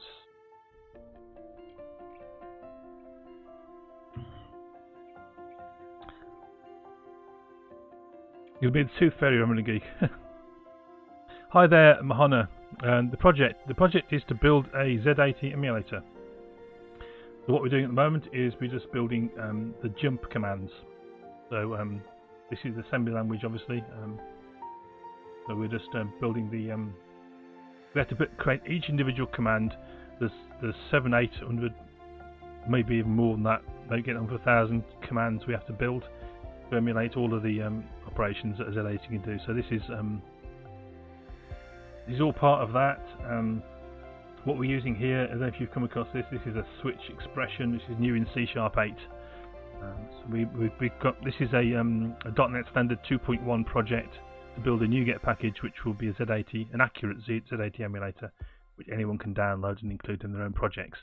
We will then go on to perhaps emulate a proper machine. I'm thinking of an Amstrad CPC or a ZX Spectrum. There's plenty of Spectrum ones out there. I'm kind of leading towards maybe an Amstrad or maybe even a TRS-80 or something like that. Old kind of 8-bit computers from back in the day. So Rumbling Geek's back. Welcome, be the Tooth Fairy. Okay, so we got the jump when not carried. Jump when carry flag is set is not passing. So let's stick a breakpoint in and let's see what's happening with that.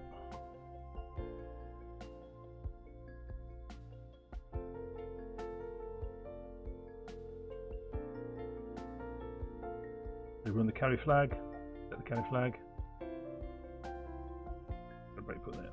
Right. Okay, so our opcode is going to be 3, which is this one here. Check the carry flag is set. We evaluate that, that's true. Carry flag is set. So we're going to set program counter to 401. Turn.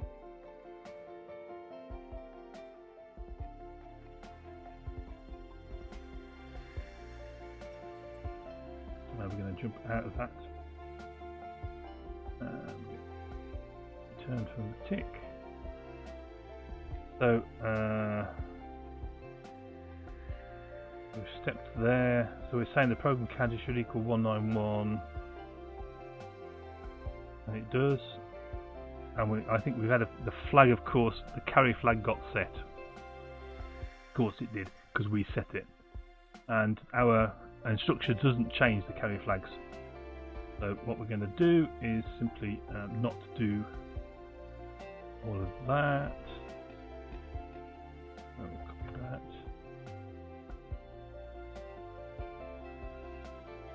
So this was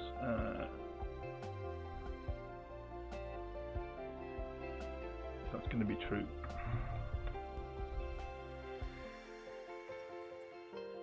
So we now should be able to run that. Oops.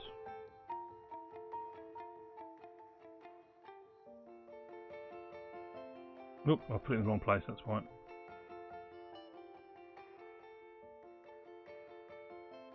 Be down here.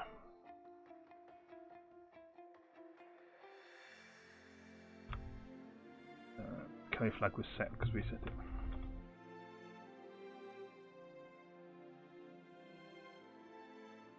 I'm going to get a splash more wine here. How many transistors did the Z80 have? I've no idea. Probably not that many. I have been kind of foolishly considering purchasing a kit to build a Z80 computer, but I've got no soldering skills, so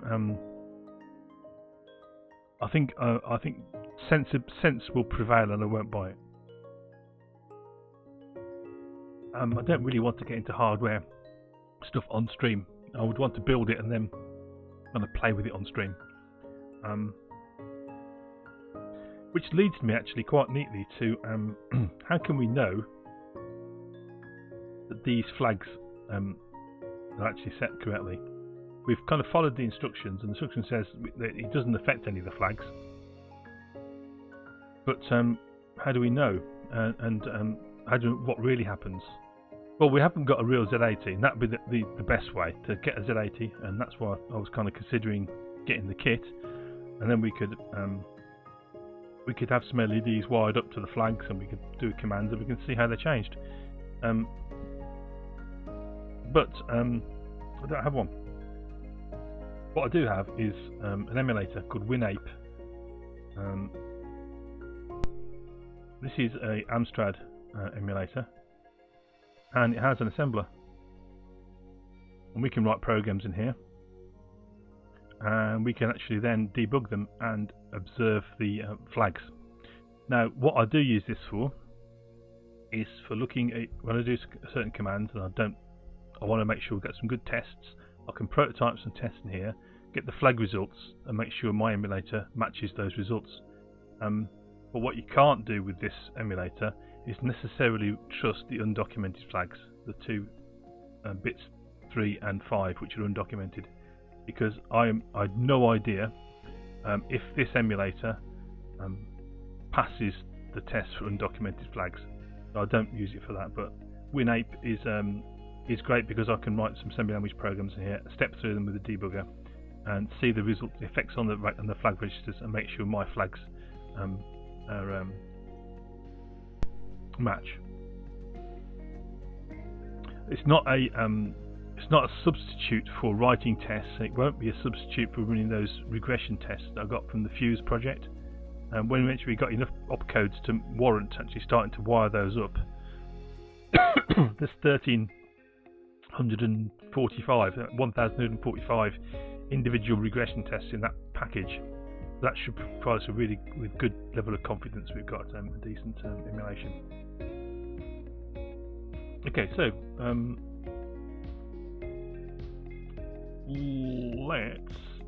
we don't need to test every opcode. Let's do the parity one though. So we'll just grab copies of these two.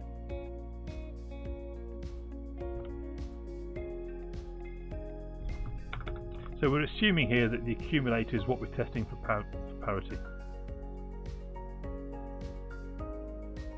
When A is even, is odd parity.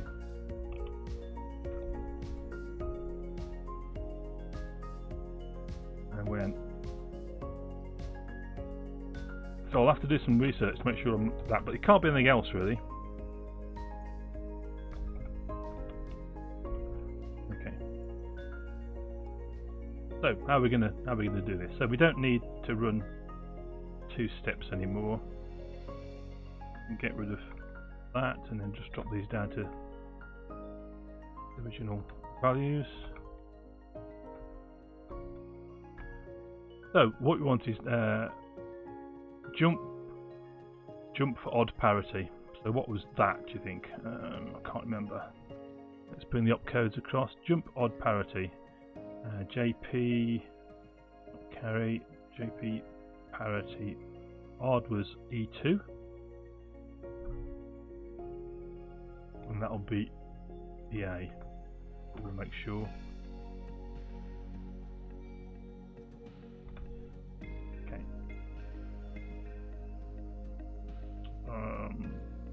Where we are.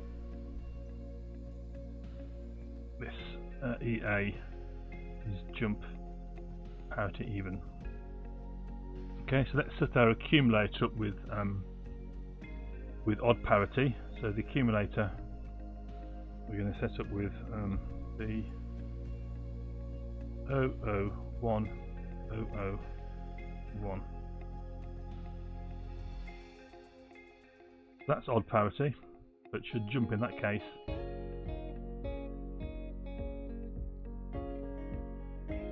And we'll just make it even parity by sticking a 1 in there.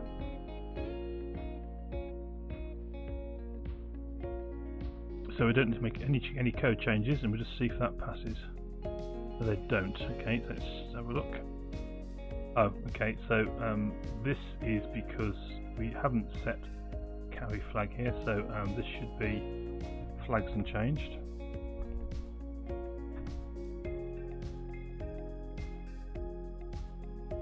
And that again. Okay, so jump when A is even parity. Expected not 401. Oh, okay, so I haven't changed the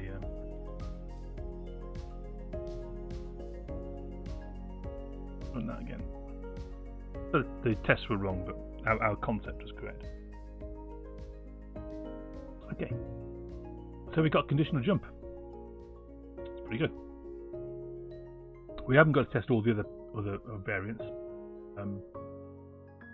during the stream. I'll write those tests because it's pretty tedious to write those tests, but we can add those tests as we go along. So we've got a nice little evaluate condition function here. We can now bring down to the bottom.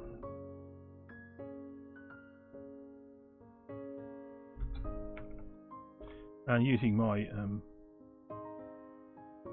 my favourite aspect of C#8.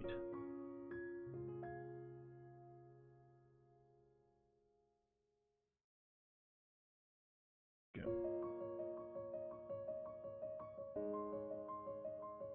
Need to move the whole thing.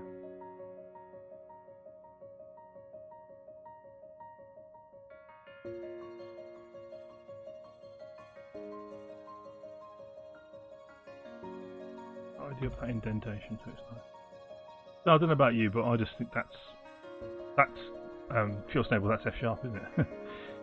There's a 50 MHz version of the Z80. Yeah, so the ZX Spectrum Next has got a kind of a turbocharged Z80. I'm gonna have a look at it actually. So ZX.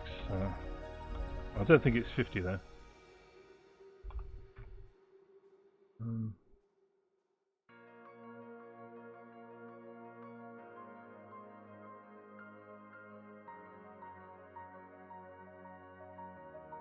This is ZX Spectrum Next.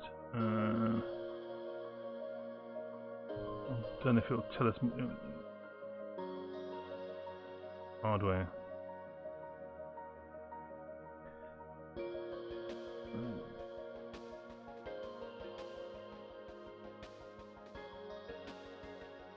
Does it tell us what the...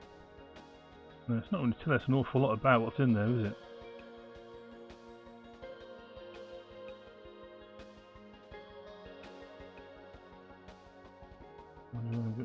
System copies, hardware IDs, sprites, map. Not very good.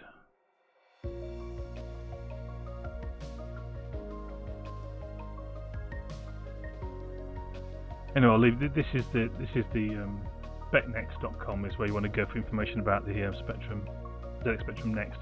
But, there is more information, so maybe if we...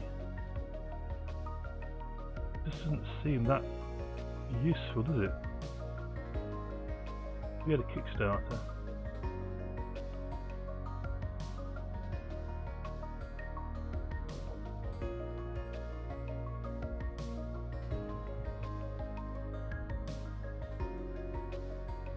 No, I'm not going to mess around with it. Yeah, you can go and find out.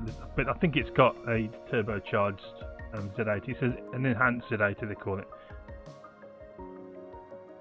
Yeah, so it is like a match expression. It's close anyway, isn't it? It's, I mean, it's close enough that I feel comfortable with the syntax, having written match expressions in F#, and funky enough that it looks really cool in C#. So yeah, I love that. Okay, so what's next? Over here. So we've got our jump conditional to a absolute address.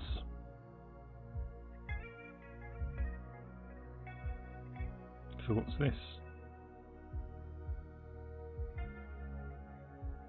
Jump E. So it's going to add an increment.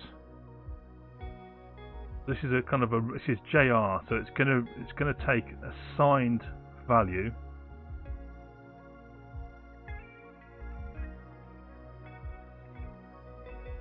Jump is measured from the address of the opcode and contains a range. Okay, so this is important. So obviously the displacement E is going to be, so the program counter is going to point here, it's going to read this value, and then it's going to increment, isn't it? And it's going to have to read this value. So what we need to do is understand what the value we're going to have to jump. It says it's relative to the program counter pointing here. So this is going to be interesting to see if and JR $+5 is the assembly language statement. So that's interesting to know as well. So this is JR, and it's opcode 18. So let's go and add that to our root instruction table 18.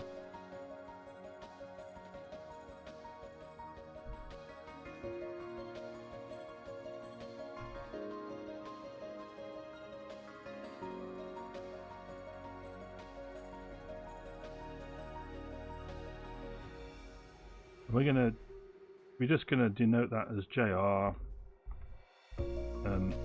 E for the moment. So we're going to use immediate addressing mode to get the next byte, and it should really be a 4 and a 3 in the timing. So it should be a total of 7 T states, 2 machine cycles. Let's see if we're correct.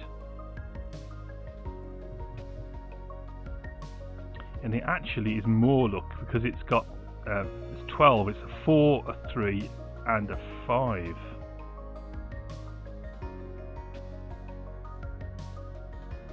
Says the assembler automatically adjusts for the twice incremented PC.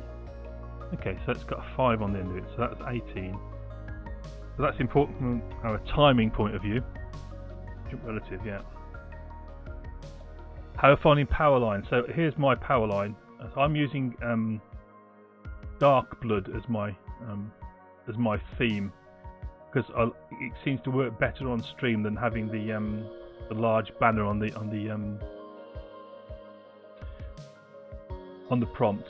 So I quite like it's kind of stacked, a 2 stacked prompt. and I'm loving it. So I'm now spreading the love at work, Rambling Geek. So Cascadia Code is probably the most downloaded item at work today, and so was the Nerd font. So I think we should. Unfortunately, our laptops they are running Windows 10 1809, not 1903, which we need to be able to run Windows Terminal.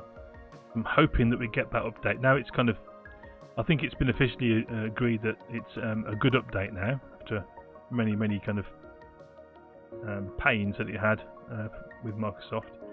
So I'm hoping that we get that update very shortly, because I believe that the fall update for Windows 10, presumably 1909 in kind of conceptually, is due out any time now, and it's a very small update apparently this time. But Windows Terminal I love, and the Nerd fonts and the Cascadia Code fonts look great in that. You notice I've actually that's Cascadia Code font there, and I've got Cascadia Code font in Visual Studio and in Visual Studio Code as well. So yeah. So jump relative. So that's 18. So this is going to be a jump relative. So just JR initially. So we can save that. We go to instructions.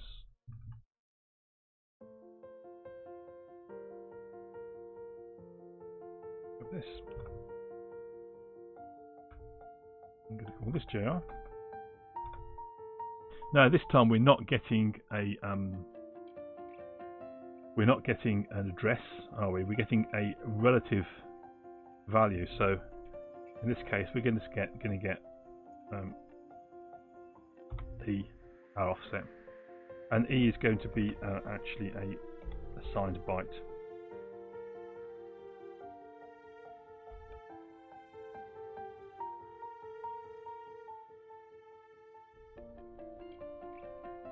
Okay, so let's write our test.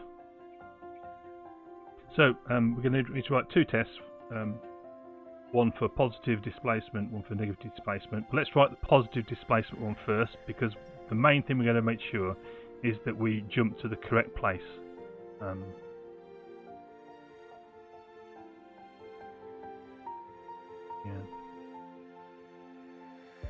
Actually, yes. So actually, I really, I was really taken by your prompts that you had on your stream, Rambling Geek, and immediately got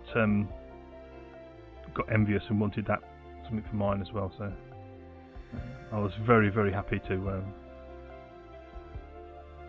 get that working so simply. I thought it was going to be a real pain, especially when you had to use FontForge in WSL, and it took 40 minutes to patch your fonts. And I found somebody else had already done it, and I know you'd offered your font, but and someone had in one of the comments to his video had pointed to where a pre-patched font was available, so I'll just grab that. Okay, so we're going to go positive first. So this was 18, wasn't it? This is a jump relative.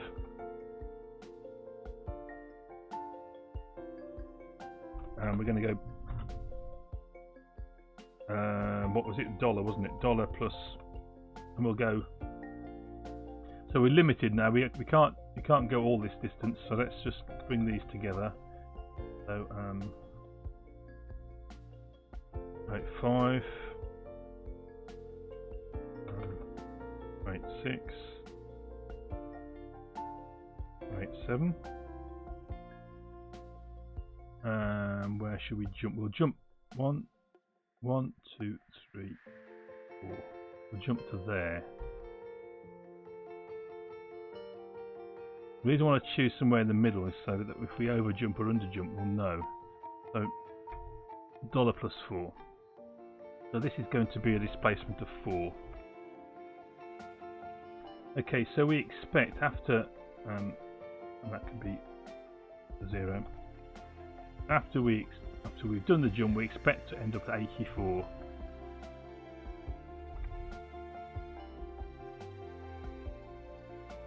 So here 1, 2, 3, 4, 84. So let's run our test. We know it's going to fail.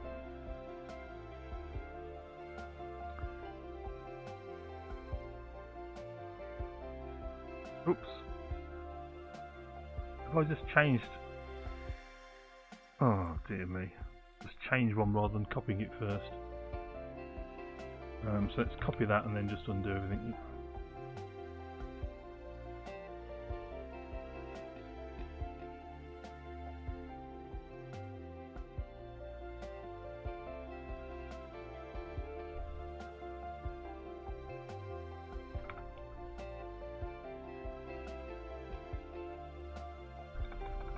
Is what you know when you're not paying attention.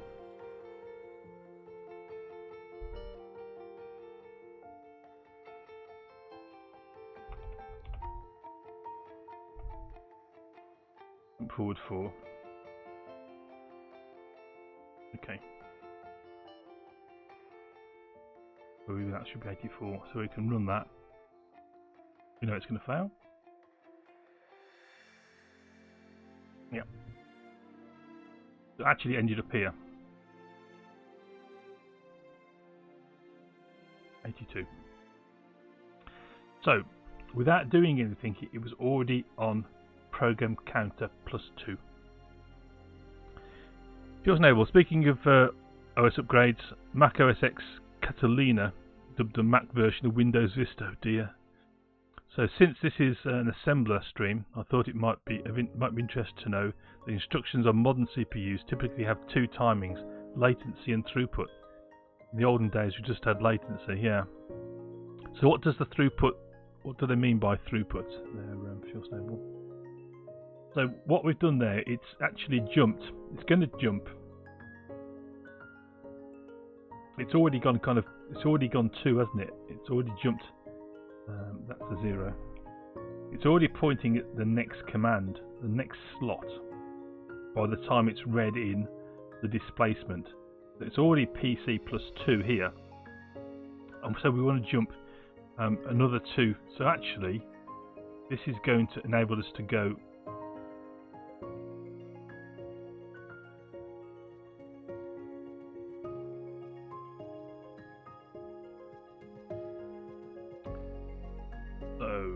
program counter +2. So what does the specification actually say again? It says the instruction provides unconditional branching, value displacement added to the program counter. The next instruction is fetched on location when you something. Jump is measured when the address of the instruction opcode contains a range of -126 to +129.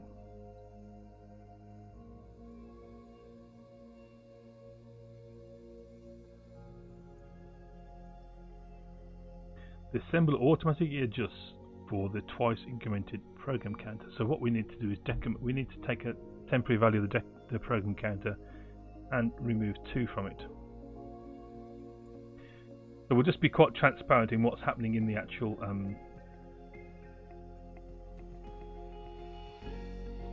we could code it a number of ways, but we're going to say that bar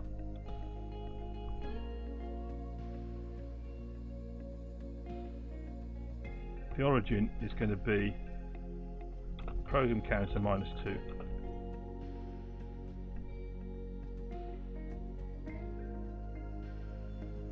Okay, and we want to set the program counter equal to, I think we have to cast it as a U short, then it's going to be the origin plus the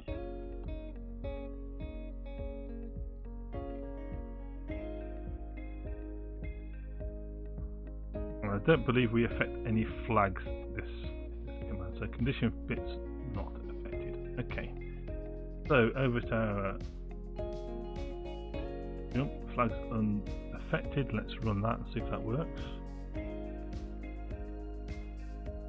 Yeah, it does. Okay, so now we need a negative displacement. Let's do that.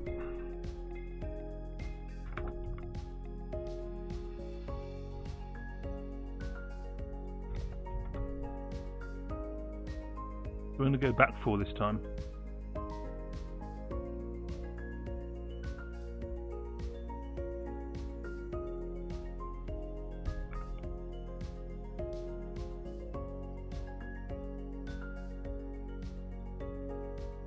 So it's going to be these addresses I'm using as mock addresses are far too low, by the way.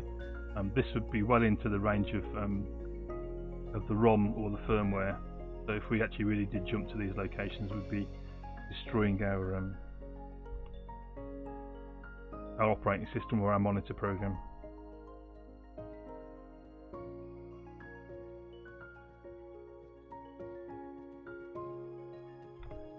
So we're going to go from here, we're going to go 1, 2, 3, 4. We're going to go back to there, don't we? So we want to end up at 7C.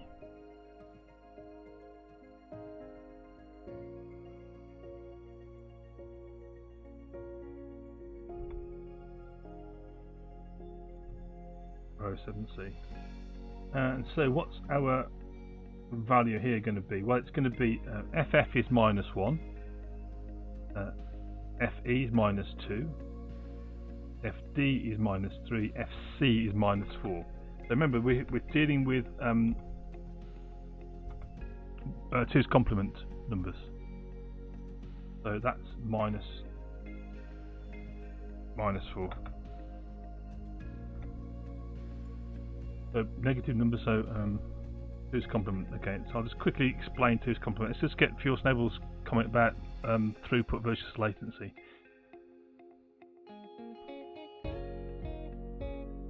So a float multiplication has latency 5 cycles, a throughput of half a cycle. Basically means all instructions are asynchronous. Okay, right, 5 clock cycles starting from the instruction for the answer to become available. Okay, right. But if you order an instruction correctly, you can get the CPU to do 2 multiplications per clock cycle. So you get 10 times difference in performance, and that's very interesting. I wonder how that actually works under the cover. So it looks like we've got something in the community chest. I've never done this. I'm just going to go to my Twitch dashboard. And Michael Jolly's contributed some gifts. So I don't know if anyone's interested in these gifts, but let's distribute these gifts, shall we? These gifts. So we've got 3 people and 3 gifts. So there we go. Let's distribute gifts. I've no idea what this is all about, but looks like they are Rainbow Six Siege. So people should have received stuff. So hopefully you have. Yeah, if you do get something, let me know what you got, because I'm not really quite sure what those are, but those gifts have been distributed. So okay, so now we should jump back to 7C, shouldn't we? So let's just let's run, and if our calculation was correct, our relative jump should be right, and it is. Okay, we haven't gone back to 7C, so that's because we got a relative jump now.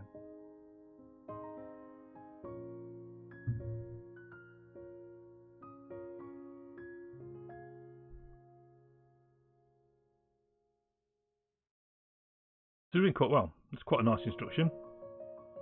That means we can start thinking about building 4 next loops. These will be actually wild true loops. We're going to continuously go back, but we've got these conditional jumps as well.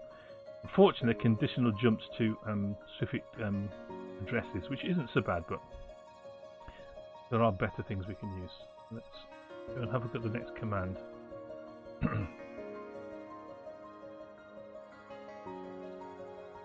Well, that's interesting. Look at this.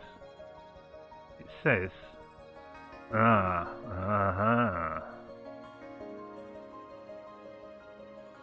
5 locations.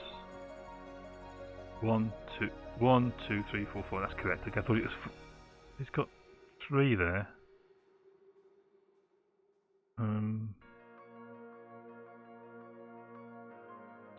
Let's go and read this. To jump forward 5 locations, the following assembly language statement is used, GR5. The result object code of the final program counter is shown in the following table. So it puts a 3 in there. So it sounds like we shouldn't be we shouldn't be changing the Weetol, welcome to the stream. What's this? This is building a Z80 emulator, and we're building the jump relative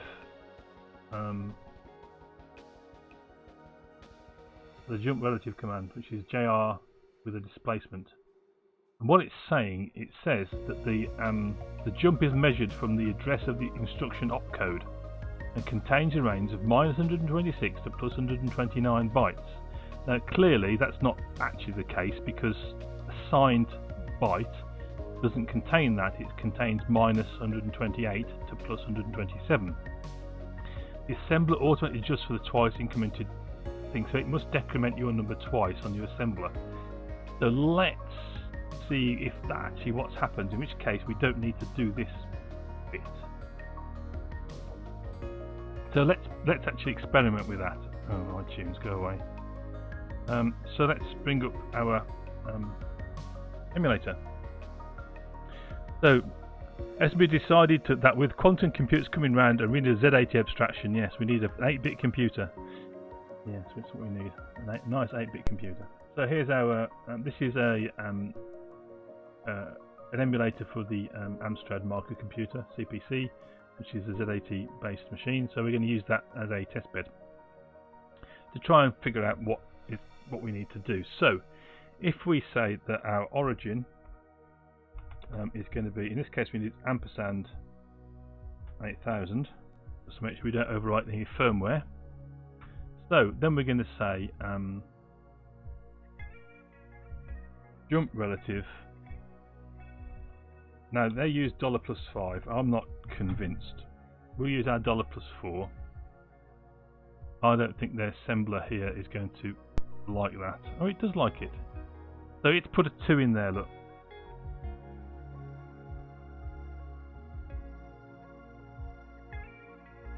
So what our program needs to do what we're doing.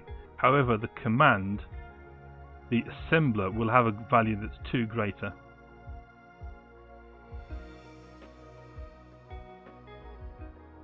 Okay, so that explains that.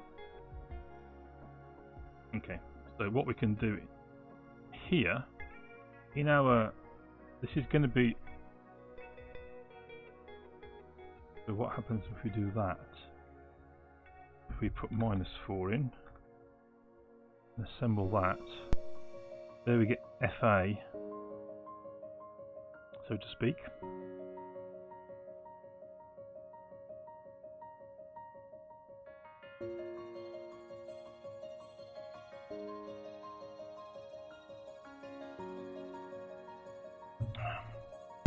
So our code is correct, but our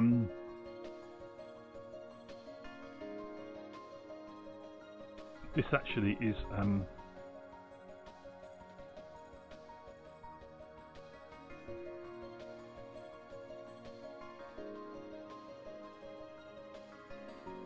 GR -4 ends up putting FA in there.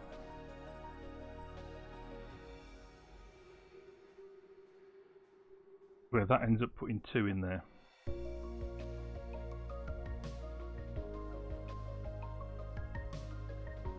This should be JR +6. JR.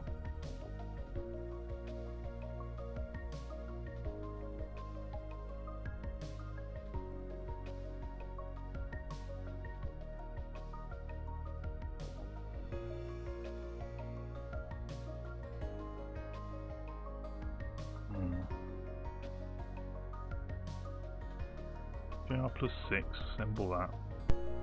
That puts a 4 in there. Okay, well let's see what happens. Let's debug that.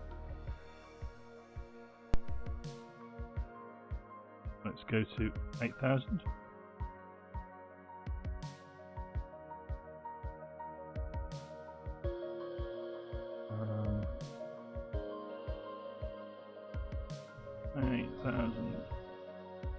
There we are, there's our command. So it's going to jump to 8006, isn't it? Look.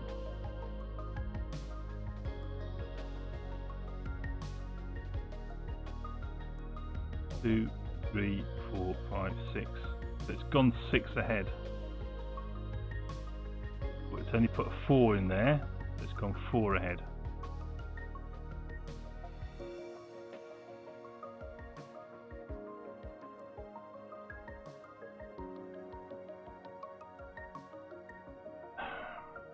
So our code is correct, but this is not right, is it?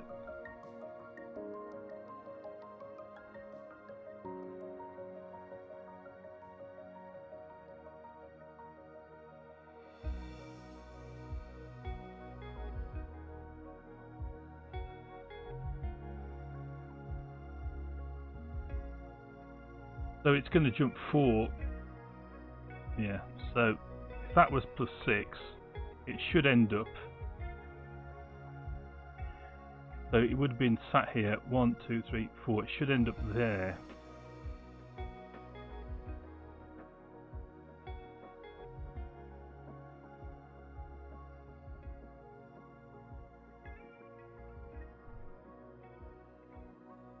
But it's only going to put a 4 in. So this is going to be 86. And what we need to do in our instructions is we need to ignore that. We just say PC plus that. And if we go over here,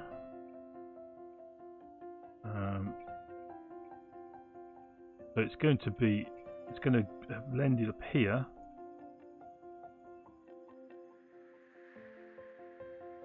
So minus 4, 1, 2, 3, 4. The actual value that's going to go in there, FA, because it's going to be sat at this position, 1, 2, 3, 4, 5, 6. So that should still pass, which it does. Okay. We better put some values in here. So we'll date for PC.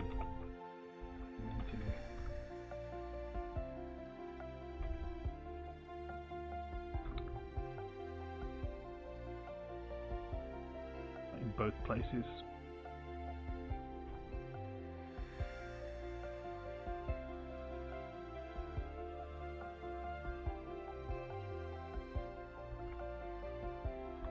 That's positive 6. This is negative 4.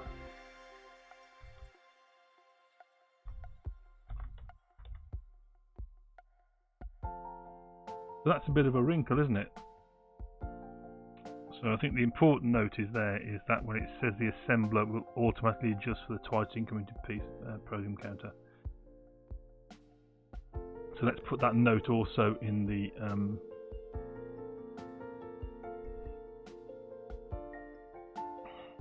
in our instruction code.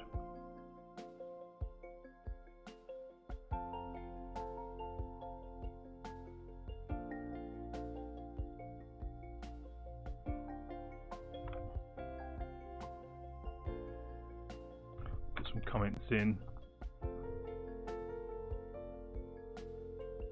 JP and then this the program counter is populated with NN.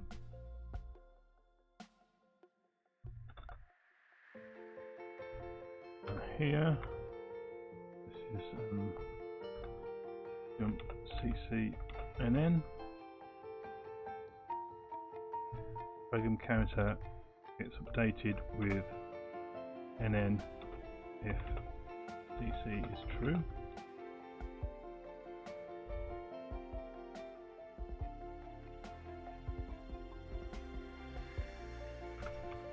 Here we have jump relative.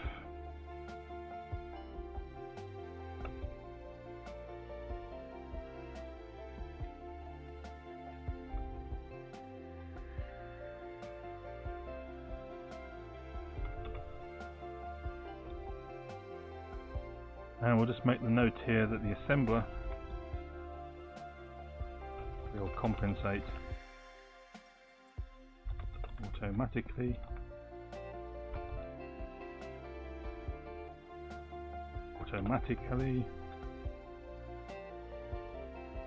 God. Compensate automatically for the twice incremented. Let me see.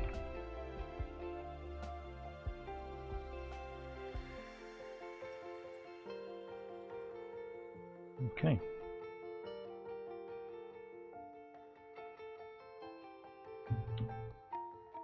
So that's quite a good jump command to have. What's next?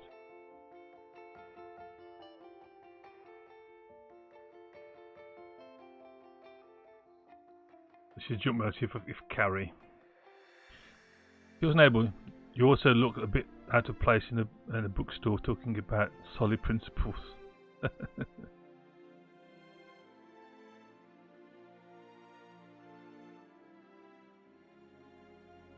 So, okay, I've missed this out, so let's go back. Okay, let's go back. So,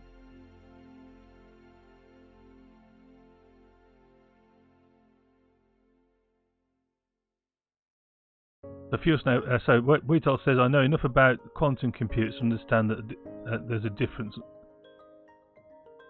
I know next think about quantum computing, says Fuel-Snable, but from what I don't know, I think they're ever going to be never going to replace the need for normal computers. No, they won't. They'll be a bit like the mainframes of the past. There'll be specialist resources, and I'm sure they'll be available at a price on Azure, for example.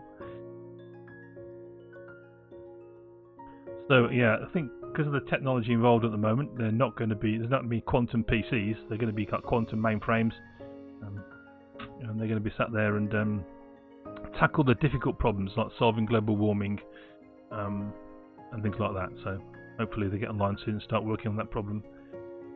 Fuel-Snable, you're confused. Dictionary for a program. Dictionaries are unsorted.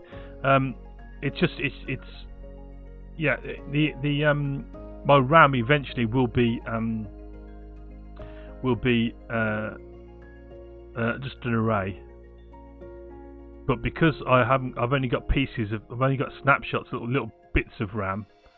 The way I could start the program count at 0 each time, which I must admit. I'm only using segments of the simulated RAM, so it's a dictionary, so as I can have specific memory addresses. It doesn't matter if they're sorted or whatever. So it's not a problem for me.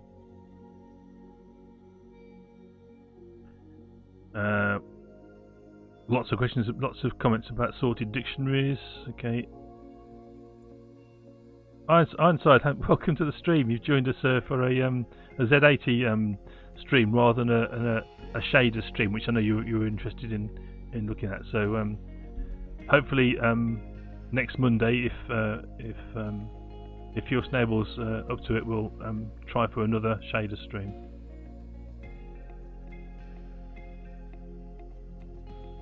You don't think I understand it works dictionary? So in my case, I don't. It's just a useful data structure for me to play around with. It doesn't need to be sorted. It just needs. I'm always reading a particular key. So it doesn't matter what order they're in. It's just that I'm going to read a piece of memory, just the key of the program. So if we go over to test, all we're doing in the here in the fake it easy line, any call to read is going to pass in an address we don't care about and a boolean we don't care about, but it's going to return laserly. It's going to take the address and it's going to return whatever that is at that address. So if I pass in 0080, it's going to return the dictionary key 0080, which is going to be E2 in this case. So it doesn't matter, it's not sorted, it's only kind of I've done it as a dictionary because it's not contiguous, it's just lumps of code. So I had some of these the data areas here at 0800, just so there was big enough jumps. So that's the only reason. I know it's weird, but for me, it doesn't make any difference at this stage. Okay. So it's always a key lookup, basically. And I can also write to those keys. So over in the load group, 8-bit load group. Oh no, that's not what I wanted. 8-bit load group. Over here, we've got. Find it. Yeah, so we've also got another fake it easy call to write, which is passed an address which it ignores and a byte of data which it ignores. That invokes a local function called update memory, which passes in the address and the data, and that's the local function. It simply writes to that key. So that's how I'm kind of simulating it reading and writing memory, remembering that there isn't actually any implementation of the bus. It's purely an interface at this stage. Eventually, we're going to want to create concrete classes for different bus configurations. Simplest one of which will be simply a bus with 64K of RAM attached to it, which will be an array of 64K element array. But eventually we might want different kind of peripherals sitting on that bus. Although a lot of peripherals simply map their ports to a memory address anyway in RAM, so it's a bit of a moot point in many ways. So fake it easy has really helped me out. Simple kind of two one-line fake calls basically give me the operation of my read and write on the bus. It is really, really helpful. Which is why I love fake it easy. It makes that kind of stuff just like so simple to do. The only downside of this, I would like to be able to obtain these factor theories and feed lots of different data in there. So I'm going to have to try and figure out how to do that at some point, because it's getting really painful to write all. Like I say, I've got God knows how many, 160 tests.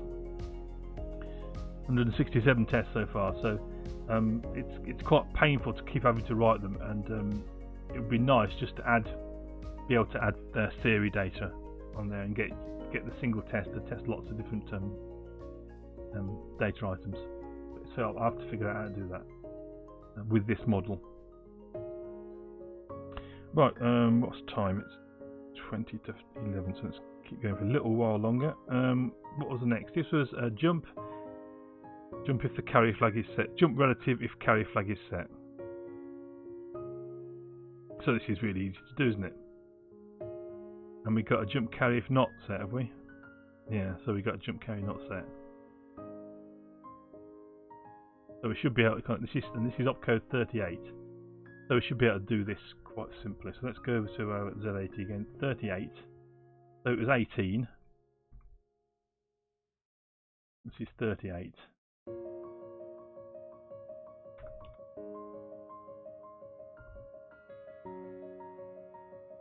And this is jump carry. Jump carry. And what was the timings on that? 435. 435. So the time is correct. So we should be able to write this really simply. So it's basically going to be the same as that.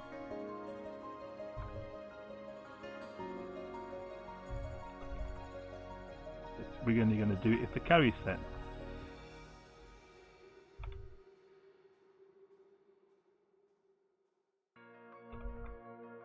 So if check flags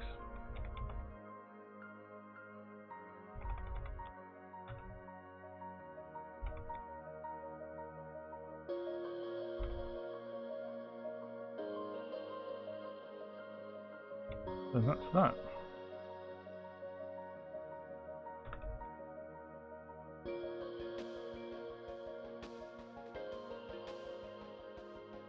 Now we need to return 0. Okay, so we should be able to write a quick test for that as well.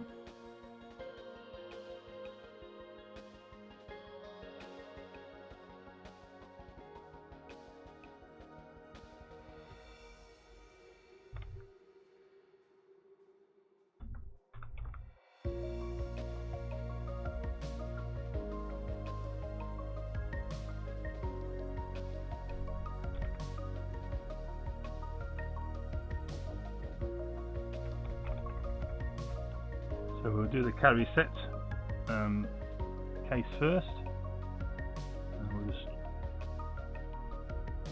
set the carry flag.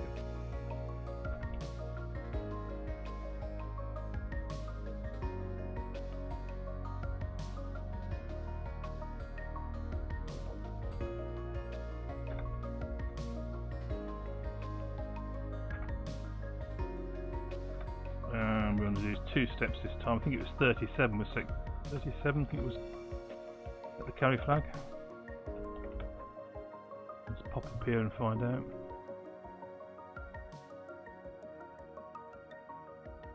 Yeah.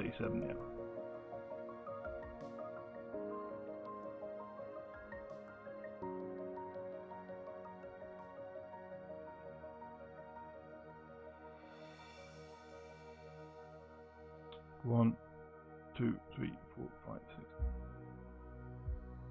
That's going to be 87 now. And we can do another test.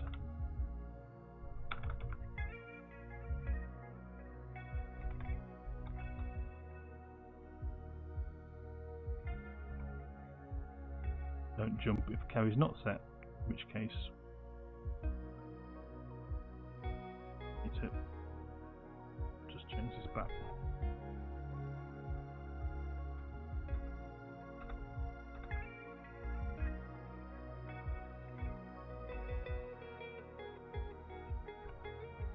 And we need to do the opcode, and the opcode I think it was 38, wasn't it? 38, yeah. 38.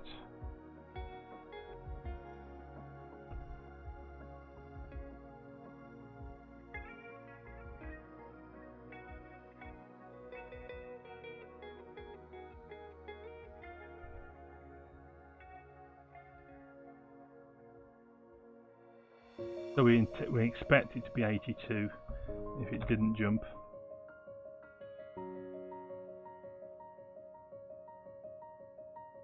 Run our tests.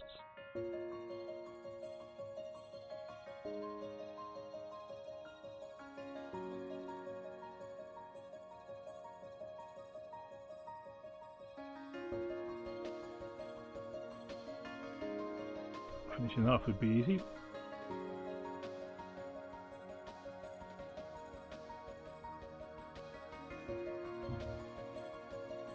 So jump forward 4. Carry set. 37 should set the carry flag. So it actually went to 129.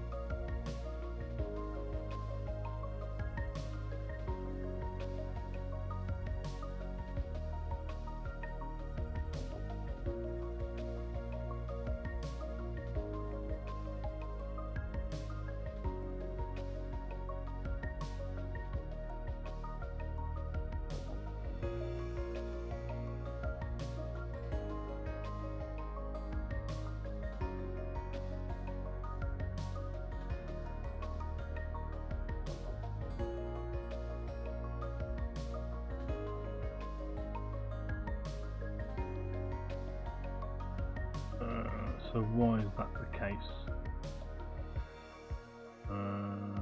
Between instruction. Get the carry flag is set. Jump. So time to debug that.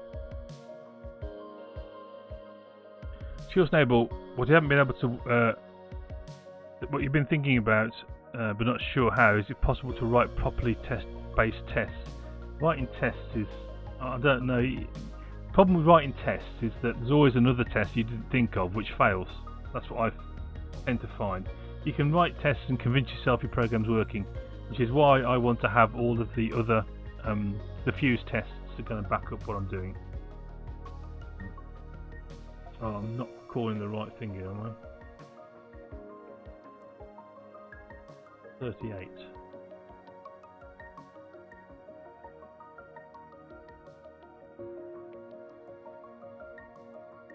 I'll see it.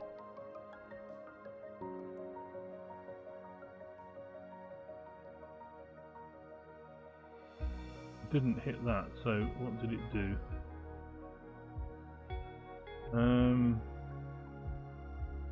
38.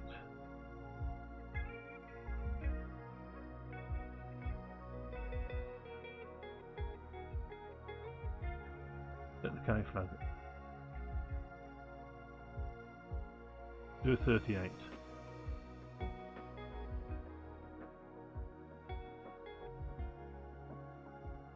Getting tired now, I think that's the problem here. So jump, relative carry. Jump, relative carry. It should have hit here.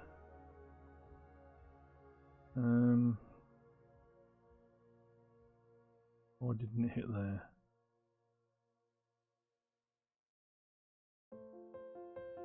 Blind in the obvious. Oh, I'm not stepping enough, that's why. Need to step twice. 2 commands, but in the bottom case there's only 1 command. CPU got step. Okay. So that should pass now. Yeah. Come on. Come on. Okay, so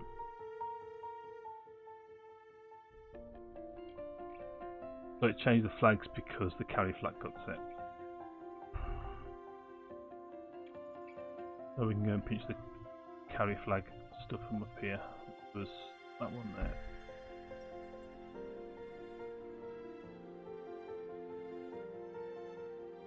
Definitely getting tired now. Run them again, should work now. Yeah. And then there's an equivalent one here, which is jump when the carry is not set. And then there's a jump 0 and non-zero. So there's relative jumps for each of these operations. They've got different opcodes, which is the kind of thing about them really. So let's go and do not carry not set.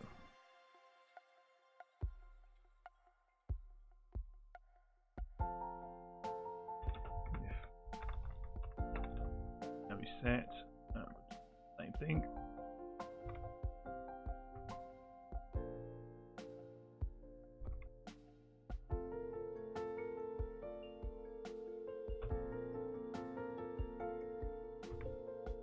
That, and then we just put not in front of that. You can see what I think. There's ways we could actually use T4 templates to write this code rather than me having to handwrite it. What do you think, Fuel Snow Brilliant, for that challenge? So this is opcode 30, I believe. Opcode 30, yeah.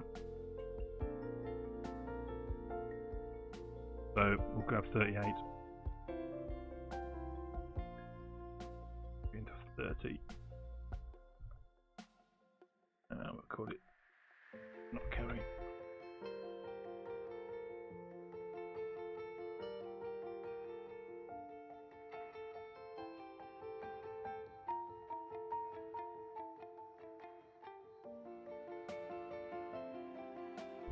This is where the kind of test first thing is a mindset rather than being, I'm not being a slave to it.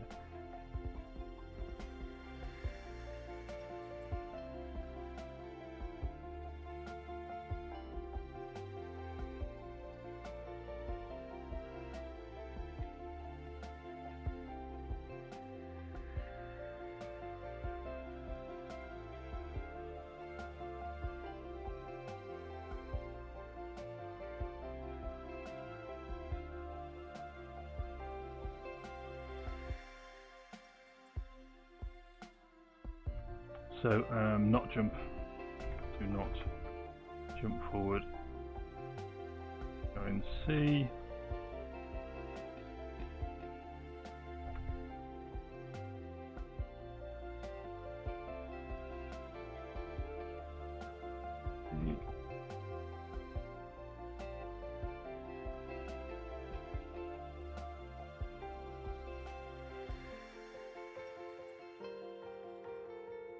1, 2, 3, 4, 5, 6. So it should end up there. So that will be. We want to make that equal to 86. 6. It will jump on opcode 30. If we set the carry flag opcode 30, it should actually end up in 83.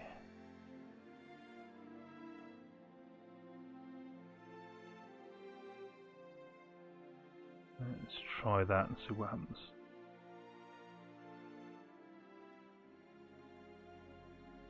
Lovely. So we have a whole bunch of code set there, so that's quite nice. So the rest of them are going to be pretty much the same pattern. So I'll continue those off stream. So none of these are actually changing a flag, so I haven't got to worry about this mysterious queue register, this postdated queue register. However, what I do need to do is, if the flags aren't set, I need to reset the queue register each time on a jump. So I'm going to go and do that part. So this is stuff that we don't have tests for yet, and it's only because it's just resetting the queue register, not actually doing anything with it yet.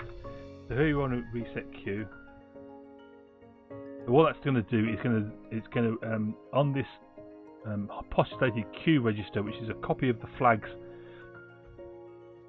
after this instruction, but before the next one, it's going to make sure all those flags set to 0.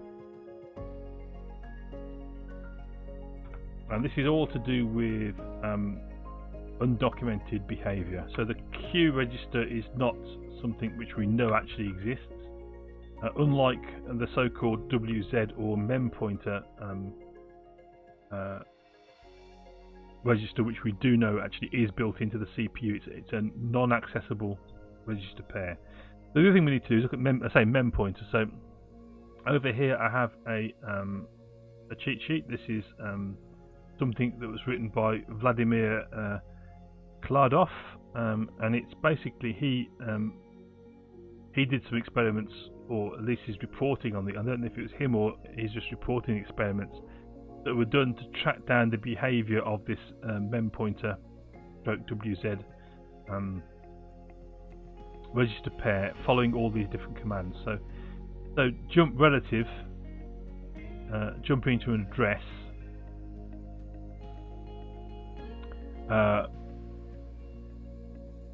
mem pointer is set to the address it's going to go to, and JP mem pointer is set to the address it's going to, all except JP with the register pair.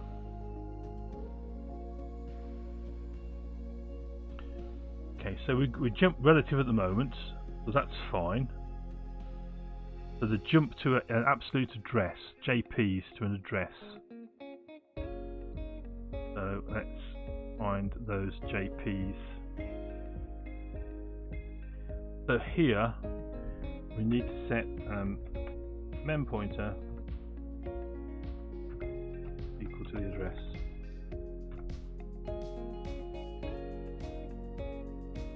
And same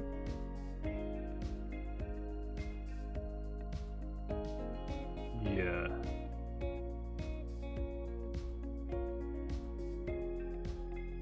JR is a relative jump, and it says here JR jumping to address. Relative jumping to address. Interesting. What does that mean?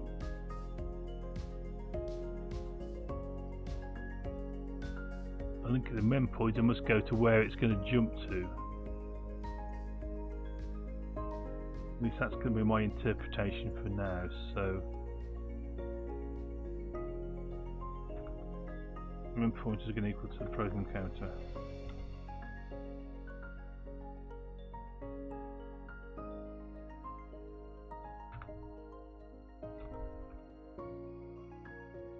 Are there any JRs that it jumps to an address? Is that what they're saying? I don't think there can be, because jump relative is by definition plus or minus 128-ish.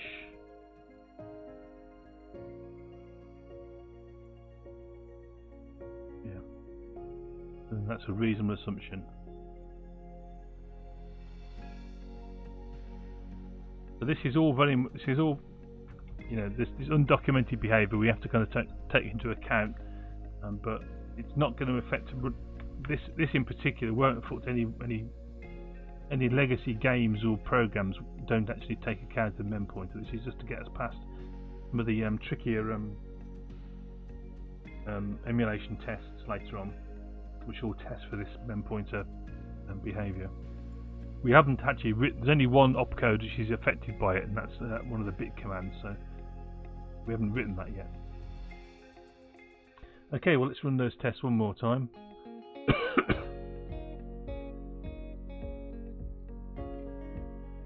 That's good. So we've passed the test, so we can actually we can commit that. So added jump. Codes. Work in progress.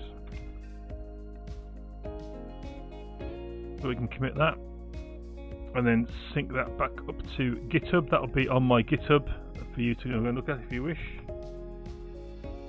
I don't suppose it's of that much interest to go and look at the code just yet until it's actually finished. At that point, then you'll have a your own Z80 emulator NuGet package you can use, but I shall publish the NuGet package anyway, so it'll be available eventually either on the GitHub package repository or on NuGet, or both. So that's the plan. So once we've got that working and it passes the 1300 odd tests that we've got for Fuse when I've written that part of it, we then need to think of a use for the Z80 emulator, and we'll start off with trying to actually make some kind of physical machine. I'm not quite sure which one yet, but I want it to run an operating system. Not that interested in getting to run a game, though that's quite good for kind of exercising a lot of the features of a machine in terms of you know, handling sprites, output to the screen, sound, that kind of stuff. So that might be a good test for that. But we can download ROMs or tapes with those programs on. It's just getting them to run. We need to write all the code that allows it to load from tape, load from the so-called TZX files, load memory snapshots and things like that. But that's a little way in the future yet. There's still quite a lot of commands to write, which is the kind of daunting part of this project. So let's close this lot down. We've pushed to our repo, so that should be that. I haven't done a roundup of rocket launches recently. I just want to get this again. This is the model of the Falcon Heavy that Rambling Geek 3D printed for me, and here we are in my new space background. So this is a shader that's going on in the back. This is a live shader, so this is all running on a static website up in Azure, and this is the model that Rambling Geek 3D printed for me, the Falcon Heavy SpaceX rocket. So I just thought we would look at the rocket launches coming up. So the bot is running in chat. The launches is the command. By default, it will do SpaceX launches, and there's a argument afterwards for particular launch providers. But we kind of SpaceX fanboys on this channel. So next, we're looking at around about November the 11th, Starlink 1. So this should be a very interesting launch because the booster, the Falcon 9 booster first stage, will be flying for the 4th time. This is the first time that's ever been done. Well, obviously SpaceX, the only people who've reflown first stages to orbit and back. Nobody else has done that. Blue Origin have got over the Kármán line with their new Shepard, but they're not into space, certainly not into orbit. So this is with the 4th reuse of that, and then there'll be another Starlink mission sometime in December, we believe. But the big thing that's supposed to be happening towards the end of December, and I don't think it will happen on the 30th of December, as this is saying, should be humans going on board the Falcon 9 Dragon 2 capsule and launching to the space station. So that will be tremendously exciting. So SpaceX have done extremely well in passing their, well, they've done 13 successful parachute tests in a row. They had to do 10 in a row. So they've passed that, I believe. Though I haven't heard any official word, but they've done 13 in a row. And the next thing they've got to do is an in-flight abort. Now, Boeing and their Starliner capsule did a pad abort today, and that's on YouTube if you want to go and see it. Interestingly enough, one of their parachutes didn't deploy. And they're saying that a non-deploying parachute isn't a failure. So that's really questionable to me, because if all three didn't deploy, then the capsule would plummet to the ground, and would they really say it hadn't failed? The parachutes hadn't failed because they didn't deploy. But anyway, I don't know what NASA's take on the fact that only 2 of their main chutes opened, and one of the drogues kind of pulled off and didn't actually open the main chute. So that'd be interesting to watch. I don't think there's been a reaction I know of yet to that situation. So yeah, so the Starliner versus Dragon 2 race is definitely on. I think it's a healthy race, and I'm hoping SpaceX is going to win. I did doubt they would after Dragon 2 exploded during a static fire test earlier in the year, but I think that every time SpaceX has a setback like that, they come back stronger and they come back with better designs. And they were already redesigning the Super Draco thrusters anyway, so hopefully that will kind of work out for them, and we'll get humans launched on a SpaceX rocket really soon. And there's really kind of interesting things going on down in Boca Chica in Texas with the Starship. Mark 1 Starship has been disassembled and is now being reassembled. And so this means it's going to be fitted with actual flight hardware. So properly actuated canards, actuated rear wings and landing legs. And hopefully soon 3 tested Raptor engines will be fitted to it. It's been the lower half has been transported to the launch pad already, and the nose cone section, upper section, is still a mile away or something like that. So that's the bit they're working on. They're putting the canards on. Hopefully, in the next few days, they'll join the 2 up with the amazing super crane they've got, and we might have a static fire this year. I'm not expecting a launch this year anymore. I think they're being a bit more cautious than Elon would probably like, but it's better to be a bit more cautious than it kind of exploding on the pad or kind of belly flopping into the ground rather than skydiving down like it's supposed to. But I'm really looking forward to when that happens. That's going to be one of the most exciting events, the 20-kilometer hop as they're calling it, and I would expect a launch into orbit sometime next year for Starship, and that'll be tremendous kind of a tremendous accomplishment. Once they've got Starship operational, these Starlink missions, which currently launch 60 satellites in a go, I think they're talking about 400 in a go, and I think they want something like 3,400 satellites in the constellation. So yeah, fantastic stuff. So Rambling Geeky writing Azure functions, and they're working. Wow, heck, that's unbelievable. So is this is for your Teams bot, is it? So I'm really excited for you that's working out, because getting those things running, it all sounds so easy, doesn't it, from the instructions, but it is a lot more difficult than it sounds. So I'm really glad you got that working, and you got Azure functions working as well, which is kind of a real win. Semi-serious, well, absolutely. I think everything we do is serious in some respects. It can maybe for work, or not be for work rather, but it's still serious stuff, isn't it? So let's find someone to raid, shall we? Let's go over to dashboard and see who is available.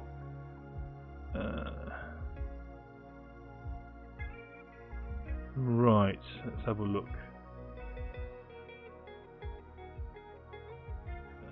Oh, we've got Jitter Ted is available, so let's go and raid Jitter Ted, shall we? So do stay with me for the raid on Jitter Ted if you wish. Otherwise, I shall see you again on Wednesday. Rambling Geep, thank you so much for the subscription. I didn't twig that you subscribed, so thank you so much for that. That was very, very kind of you. Superb. So thank you so much. Okay, so Jitter Ted, go and raid him. So thank you for joining the stream. It's been a lot of fun. I know maybe that watching Z80 emulators isn't everyone's cup of tea, but it's something I think which is a bit different on the kind of live coding front, and you know, I don't want to always have to do kind of things which are you know, view or websites or things like that. It's good to explore different things.